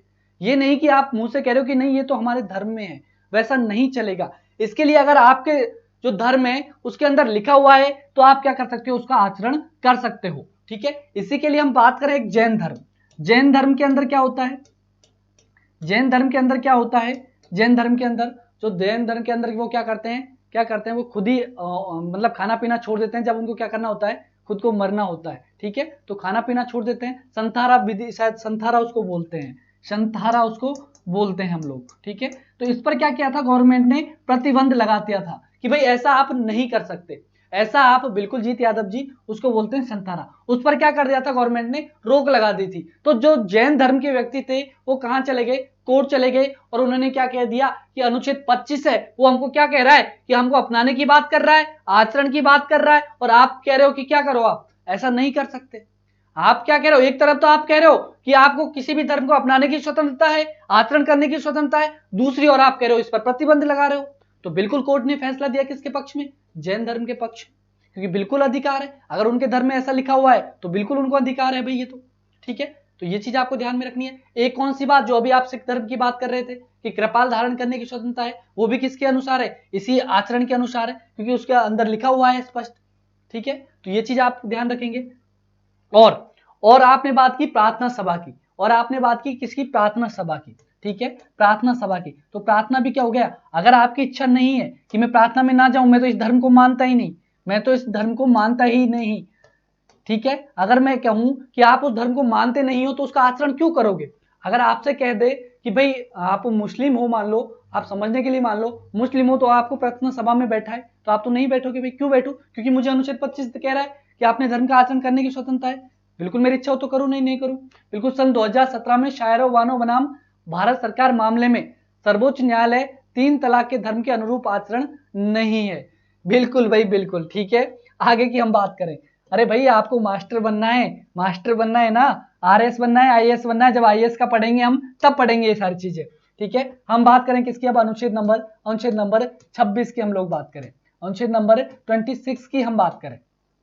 तो अनुच्छेद 26 आपको क्या बताता है, अनुच्छेद 26 आपको क्या कहता है कि भाई जो आपने धर्म की अभी बात की थी, आपने जो धर्म की बात की थी, तो धर्म का आप क्या भी कर सकते हो, आप धर्म का संरक्षण कर सकते हो, संरक्षण कर सकते हो, देख रेख कर सकते हो, ठीक है, देख रेख कर सकते हो, अपने अनुसार देख रेख कर सकते हो, ठीक है। और आप धार्मिक संस्थाओं की क्या कर सकते हो, धार्मिक संस्थाओं की आप क्या भी कर सकते हो, स्थापना भी कर सकते हो, धार्मिक संस्थाओं की क्या कर सकते हो, स्थापना कर सकते हो, ठीक है, धार्मिक संस्थाओं की स्थापना कर सकते हो, ठीक है। ये अधिकार हमको कौन सा अनुच्छेद देता है, यह अनुच्छेद देता है हमको 26। इसी के अकॉर्डिंग आप लोग क्या करते हो, आप लोग जो मंदिर मस्जिद देखते हो जो बने हुए होते हैं वो किसके अकॉर्डिंग बने होते हैं, 26। क्योंकि आपको किसी भी धर्म के लिए, अपने धर्म के लिए आप क्या कर सकते हो, क्या कर सकते हो, धार्मिक संस्था है वो चला सकते हो, ठीक है। धार्मिक संस्था से जो भी आपको इनकम होगी, जो भी आपको इनकम होगी उसका हिसाब आपसे नहीं लिया जाएगा, ठीक है। आपको क्या, जो भी इनकम हो रही है धार्मिक संस्थाओं से उस पर आपका पूरा हक होगा, उसका आप किस प्रकार से प्रयोग करते हो ये आपके ऊपर ही निर्भर करेगा, ठीक है। ये भी हमको कौन सा अनुच्छेद देता है, अनुच्छेद नंबर 26 कहता है कि धर्म का संरक्षण कर सकते हो, उसकी देखरेख कर सकते हो, और धार्मिक संस्थाओं की क्या आप स्थापना भी कर सकते हो, ठीक है। बिल्कुल धार्मिक कार्य करने की, बिल्कुल धार्मिक कार्य आ गए ना, देखरेख आ गई, बात वही होगी ना, संरक्षण आ गई, ठीक है, धार्मिक संस्थाओं की स्थापना आ गई। तो बिल्कुल पूजा जी यही बात है कि धार्मिक कार्य करने की आपको स्वतंत्रता प्राप्त है, कौन से अनुच्छेद से, अनुच्छेद नंबर 26 से। हम बात करें अनुच्छेद 27 की, अनुच्छेद नंबर 27 की बात करें कि 27 में क्या है, तो आपको क्या ध्यान में रखना है, तो 27 के अंदर लिखा हुआ है कि धार्मिक कर आपसे नहीं लिया जा सकता। धार्मिक कर का क्या, निषेध, धार्मिक कर निषेध किससे संबंधित है, तो अनुच्छेद नंबर 20 नंबर कौन सा, 7 से संबंधित है। कहना क्या चाह रहा है, इसको समझना, कहना क्या चाह रहा है कि धर्म के नाम पर, धर्म के नाम पर आपसे कभी भी, धर्म के नाम पर आपसे कभी भी क्या नहीं लिया जाएगा, क्या नहीं लिया जाएगा, कर नहीं लिया जाएगा। इसको अपन खुद की लैंग्वेज में समझे तो किस प्रकार से, जैसे कि ये दुकान वाला है, जैसे कि ये दुकान वाला है, ठीक है, ये दुकान वाला है, एक गया कौन, हिंदू, एक हिंदू गया इस पर सामान लेने, दूसरा गया कौन, मुस्लिम सामान लेने गया, कौन लेने गया, मुस्लिम सामान लेने गया। अब ये ऐसा नहीं कर सकता दुकान वाला कि अगर क्या हिंदू जा रहा है तब तो क्या कर रहा है, कोई धार्मिक वस्तु है, या कहें हम धार्मिक वस्तु है और वो हिंदू धर्म की है, वो किसकी है, हिंदू धर्म की, और ये लेने जा रहा है हिंदू, तब तो 10 रुपए में दे रहा है, तब तो क्या कर रहा है, 10 रुपए में दे रहा है, और जब मुस्लिम जा रहा है यही वस्तु को ये 20 रुपए में दे रहा है, यानी क्या कर दिया, 10 रुपए प्लस कर दिए, प्लस कर दिया ना 10 रुपए। तो ऐसा नहीं कर सकता, अगर कर रहा है वो तो कौन से किस अनुच्छेद का उल्लंघन कर रहा है, वो किसका कर रहा है, 27 का, ठीक है। तो दोनों चीजें आपको ध्यान में रखनी है, दोनों चीजें आपको ध्यान में रखनी है कि धर्म के नाम पर आपसे किसी भी प्रकार का कर नहीं लिया जा सकता, किसी भी प्रकार का आपसे क्या नहीं किया जा सकता, भेदभाव नहीं किया जा सकता। ये कहता है हमसे कौन सा अनुच्छेद, अनुच्छेद नंबर 27, ठीक है। तो ये बात आई समझ में कि आपसे किसी भी प्रकार का कर वगैरह नहीं लिया जा सकता, किसके नाम पर, धर्म के नाम पर, ठीक है। ये अनुच्छेद कौन सा है, तो आपको अनुच्छेद ध्यान रखना है, कौन सा अनुच्छेद, अनुच्छेद नंबर कौन सा, 27, हम अगली बात करें अनुच्छेद नंबर 28 की, कि अनुच्छेद 28 के अंतर्गत क्या है, अनुच्छेद नंबर 28 के अंतर्गत क्या है। ठीक है, बिल्कुल सचिन जी ऐसी कोई बात नहीं है, लेकिन इनके जो रीट के एग्जाम में जो प्रश्न आएंगे वो 10 आएंगे। अब अगर 10 प्रश्नों को भी वो इस प्रकार से पूछेगा तो फिर ये लोग पढ़ेंगे क्या क्या चीजें, उसके अकॉर्डिंग हम यहाँ पर बात करें। जैसे हम रीट की क्लास से कर रहे हैं तो रीट के अकॉर्डिंग ही हम बात कर रहे हैं। ठीक है, रीट की एग्जाम में जिस प्रकार से प्रश्न आएंगे उनकी ही हम बात करेंगे। ठीक है, ऐसा नहीं है कि हम रीट की तो बैच की बात कर रहे हैं और सिलेबस कहाँ का लेके जा रहे हैं, आईएएस का, है ना, यूपीएससी एग्जामों का। ऐसा नहीं करेंगे भाई सचिन भाई। ठीक है सचिन भाई, बिल्कुल ध्यान रखना, हम रीट का ये बैच चल रहा है, रीट के अंतर्गत हम पॉलिटी की बात कर रहे हैं। और आपको पता होगा जो एसएसटी है उसके अंदर 10 नंबर का शायद क्या आता है, 10 नंबर के 10 क्वेश्चन आते हैं। ठीक है, यही आते हैं ना भाई, है ना। सभी जो आगे आने वाले टीचर जो बनने वाले हैं तो उनको पता होगा कि 10 नंबर के ही क्वेश्चन आते हैं, 10 ही क्वेश्चन आते हैं। तो जो एग्जामिनर है वो कहां से प्रश्न पूछेगा, इतना डीपली नहीं जाएगा भाई, वो इतना डीपली नहीं जाएगा। और जब प्रैक्टिस करेंगे तो सारे प्रश्नों की हम प्रैक्टिस करेंगे। ठीक है, हम आगे की बात करें, अब आगे की हम बात करें तो आगे आपसे बात करेंगे कौन से अनुच्छेद की, 28 की हम बात करेंगे। किसकी बात करेंगे हम, 28 की बात करेंगे। तो 28 में क्या है भाई, जल्दी से बताओ 28 में किसकी बात करेंगे। तो यहाँ पर धार्मिक कर की हमने बात की, यहाँ पर तो धार्मिक कर की बात की, और यहाँ पर किसका कर दिया कि धार्मिक संस्थाओं की आप स्थापना नहीं कर सकते, यानी कि धार्मिक शिक्षा की आप धार्मिक शिक्षा क्या शिक्षा नहीं दे सकते। ठीक है, धार्मिक जो शिक्षण संस्थान है उसकी स्थापना नहीं कर सकते, ये हम ये भी लिख सकते हैं। ठीक है, धार्मिक शिक्षा नहीं दे सकते, किसी भी संस्थान में आप क्या नहीं कर सकते, धार्मिक शिक्षा नहीं दे सकते। ये हमसे कौन सा, बिल्कुल धार्मिक शिक्षा निषेध। ठीक है, कौन सा अनुच्छेद देता है ये, अनुच्छेद नंबर 28 देता है भाई। ठीक है, यानी कहना ये क्या चाहता है कि कोई सी भी संस्था हो, लेकिन जैसे हम 29 पढ़ेंगे तब आपको थोड़ा सा डिफरेंस समझ में आएगा, क्यों आएगा। लेकिन अभी अपन को 28 की ही बात करनी है। तो 28 में ये ध्यान रखना है कि धर्म के नाम पर आपको क्या शिक्षा नहीं दी जाएगी। आप बताओ, चलो आप यहां तक पहुंच गए हो, आपने बीएड भी कर लिया है, तो बीएड करने तक आपने कहीं पर देखा क्या किसी एक धर्म की आपको शिक्षा दी गई हो, किसी भी एक धर्म की शिक्षा दी गई है क्या, गवर्नमेंट एजुकेशनल प्लेस में बिल्कुल नहीं दी जाएगी, बिल्कुल किसी भी एक धर्म की क्या आपको शिक्षा नहीं दी जाएगी। क्यों, हम क्या है, पंथ निरपेक्ष है ना, ये हमारा यहाँ पर क्या नहीं है, कोई धर्म नहीं है, पंथ निरपेक्ष राज्य की हम बात करते हैं। जब भी भारत की बात करते हैं तो भारत का कोई धर्म नहीं है, इसलिए धार्मिक शिक्षा भी नहीं दी जा सकती। ये हमसे अनुच्छेद नंबर 28 बात करता है। ठीक है, आगे की हम बात करें धार्मिक शिक्षा से संबंधित क्या है, अनुच्छेद नंबर 28 है। अब जो 29 और 30 की हम बात करेंगे, इसके अंतर्गत क्या है भाई, इसके अंतर्गत क्या है, तो हम बात करें अगले अनुच्छेद यानी अगले हमारे अधिकार की। तो कौन सा अधिकार है हमारा, अगला जो अधिकार है वो शिक्षा एवं संस्कृति का अधिकार है, शिक्षा एवं संस्कृति का अधिकार है भाई। ठीक है, शिक्षा एवं संस्कृति का अधिकार। यहां से आपसे प्रश्न पूछा जाता है कि अल्पसंख्यकों से संबंधित अधिकार, अल्पसंख्यकों से संबंधित जो अधिकार है वो कहां पर है, इनका उल्लेख कौन कौन से अनुच्छेद में है। तो अनुच्छेद नंबर कौन सा, अनुच्छेद नंबर 29 और 30, 29 व 30 के अंतर्गत। यहां पर बात तो क्या लिखी है, शिक्षा एवं संस्कृति का अधिकार, लेकिन ध्यान रखना केवल और केवल, क्या ध्यान रखना है, केवल और केवल ये किसके लिए है, अल्पसंख्यक वर्ग के लिए हैं दोनों अनुच्छेद। इसमें हमारा किसी भी प्रकार से कोई रोल नहीं है, जो अल्पसंख्यक वर्ग हैं उनके लिए उल्लेख मिलता है कहां पर, अनुच्छेद नंबर 29 और 30 के अंदर। हमारी वहां पर कोई भी बात नहीं लिखी हुई है। ठीक है, तो हम बात करेंगे सबसे पहले किसकी बात करेंगे, 29 की हम लोग बात करेंगे। 29 में हम बात करें तो क्या जो अल्पसंख्यक है, ये तो आपको सबसे पहले ध्यान रखना ही है कि ये किसके लिए है, अल्पसंख्यक वर्ग के लिए है।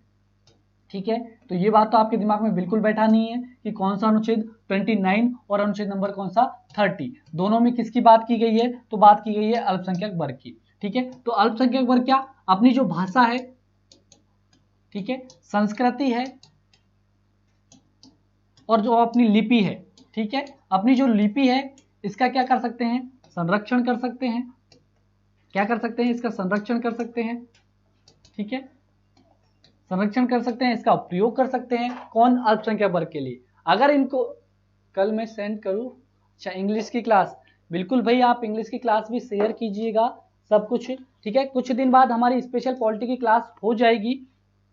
तो हम बात कर रहे हैं कि क्या भाई जो अल्पसंख्यक की जो हम बात करें कि अल्पसंख्यक है वो अपनी भाषा, संस्कृति और लिपि है इसका संरक्षण कर सकते हैं, देख रेख कर सकते हैं, ठीक है, इसको बचाने के लिए अपनी कोशिश कर सकते हैं। ये अनुच्छेद कौन सा कहता है? अनुच्छेद 29 कहता है। फिर हम बात करें अनुच्छेद नंबर 30 की, तो हमने अभी किसकी बात की थी? हमने अभी बात की थी 28 के अंतर्गत। 28 में हमने क्या देखा था?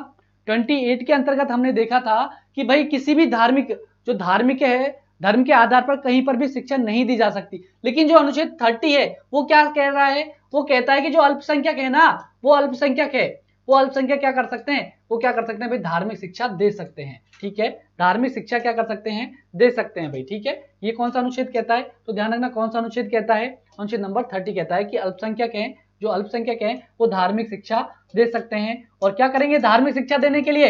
अरे धार्मिक जो शिक्षण संस्थान है ना, उनकी स्थापना भी कर सकते हैं, उनकी स्थापना भी कर सकते हैं, स्थापना भी। तो आपने देखा होगा जैसे कि मुस्लिम वर्ग है, मुस्लिम वर्ग अल्पसंख्यक के अंतर्गत आता है ना। अल्पसंख्यक, सचिन मेरा मतलब ब्लॉक कर देंगे वो लोग, ब्लॉक किसी को नहीं किया जाएगा अगर आप पढ़ाई की बातें करेंगे, पढ़ाई से रिलेटेड करेंगे। लेकिन मैं ये कहना चाहता हूं सचिन जी, अच्छी बात है, आपको नॉलेज बहुत अच्छी है मुझे जैसे कि लग रहा है, लेकिन जो मेरा टारगेट है वो टारगेट है मेरा रीट टारगेट है कि रीट के अंदर जो 10 प्रश्न आते हैं वो यहीं से आए, एग्जाम में यहां से प्रश्न बाहर ना जाए, ठीक है। जब हम प्रैक्टिस करेंगे तो सारे प्रश्नों की बात कर लेंगे। अगर ऐसा कोई प्रश्न भी हुआ जो लेवल का, तो अपन जब ऑब्जेक्टिव प्रश्नों की बात करेंगे उस टाइम पे उनकी बात कर लेंगे भाई, ठीक है। तो हम बात करें किसकी? अनुच्छेद 30 की बात करें। 30 में क्या है भाई? अल्पसंख्यक जो वर्ग है, जो समुदाय है, वो धार्मिक शिक्षा दे सकता है, और धार्मिक शिक्षा देने के लिए क्या कर सकता है?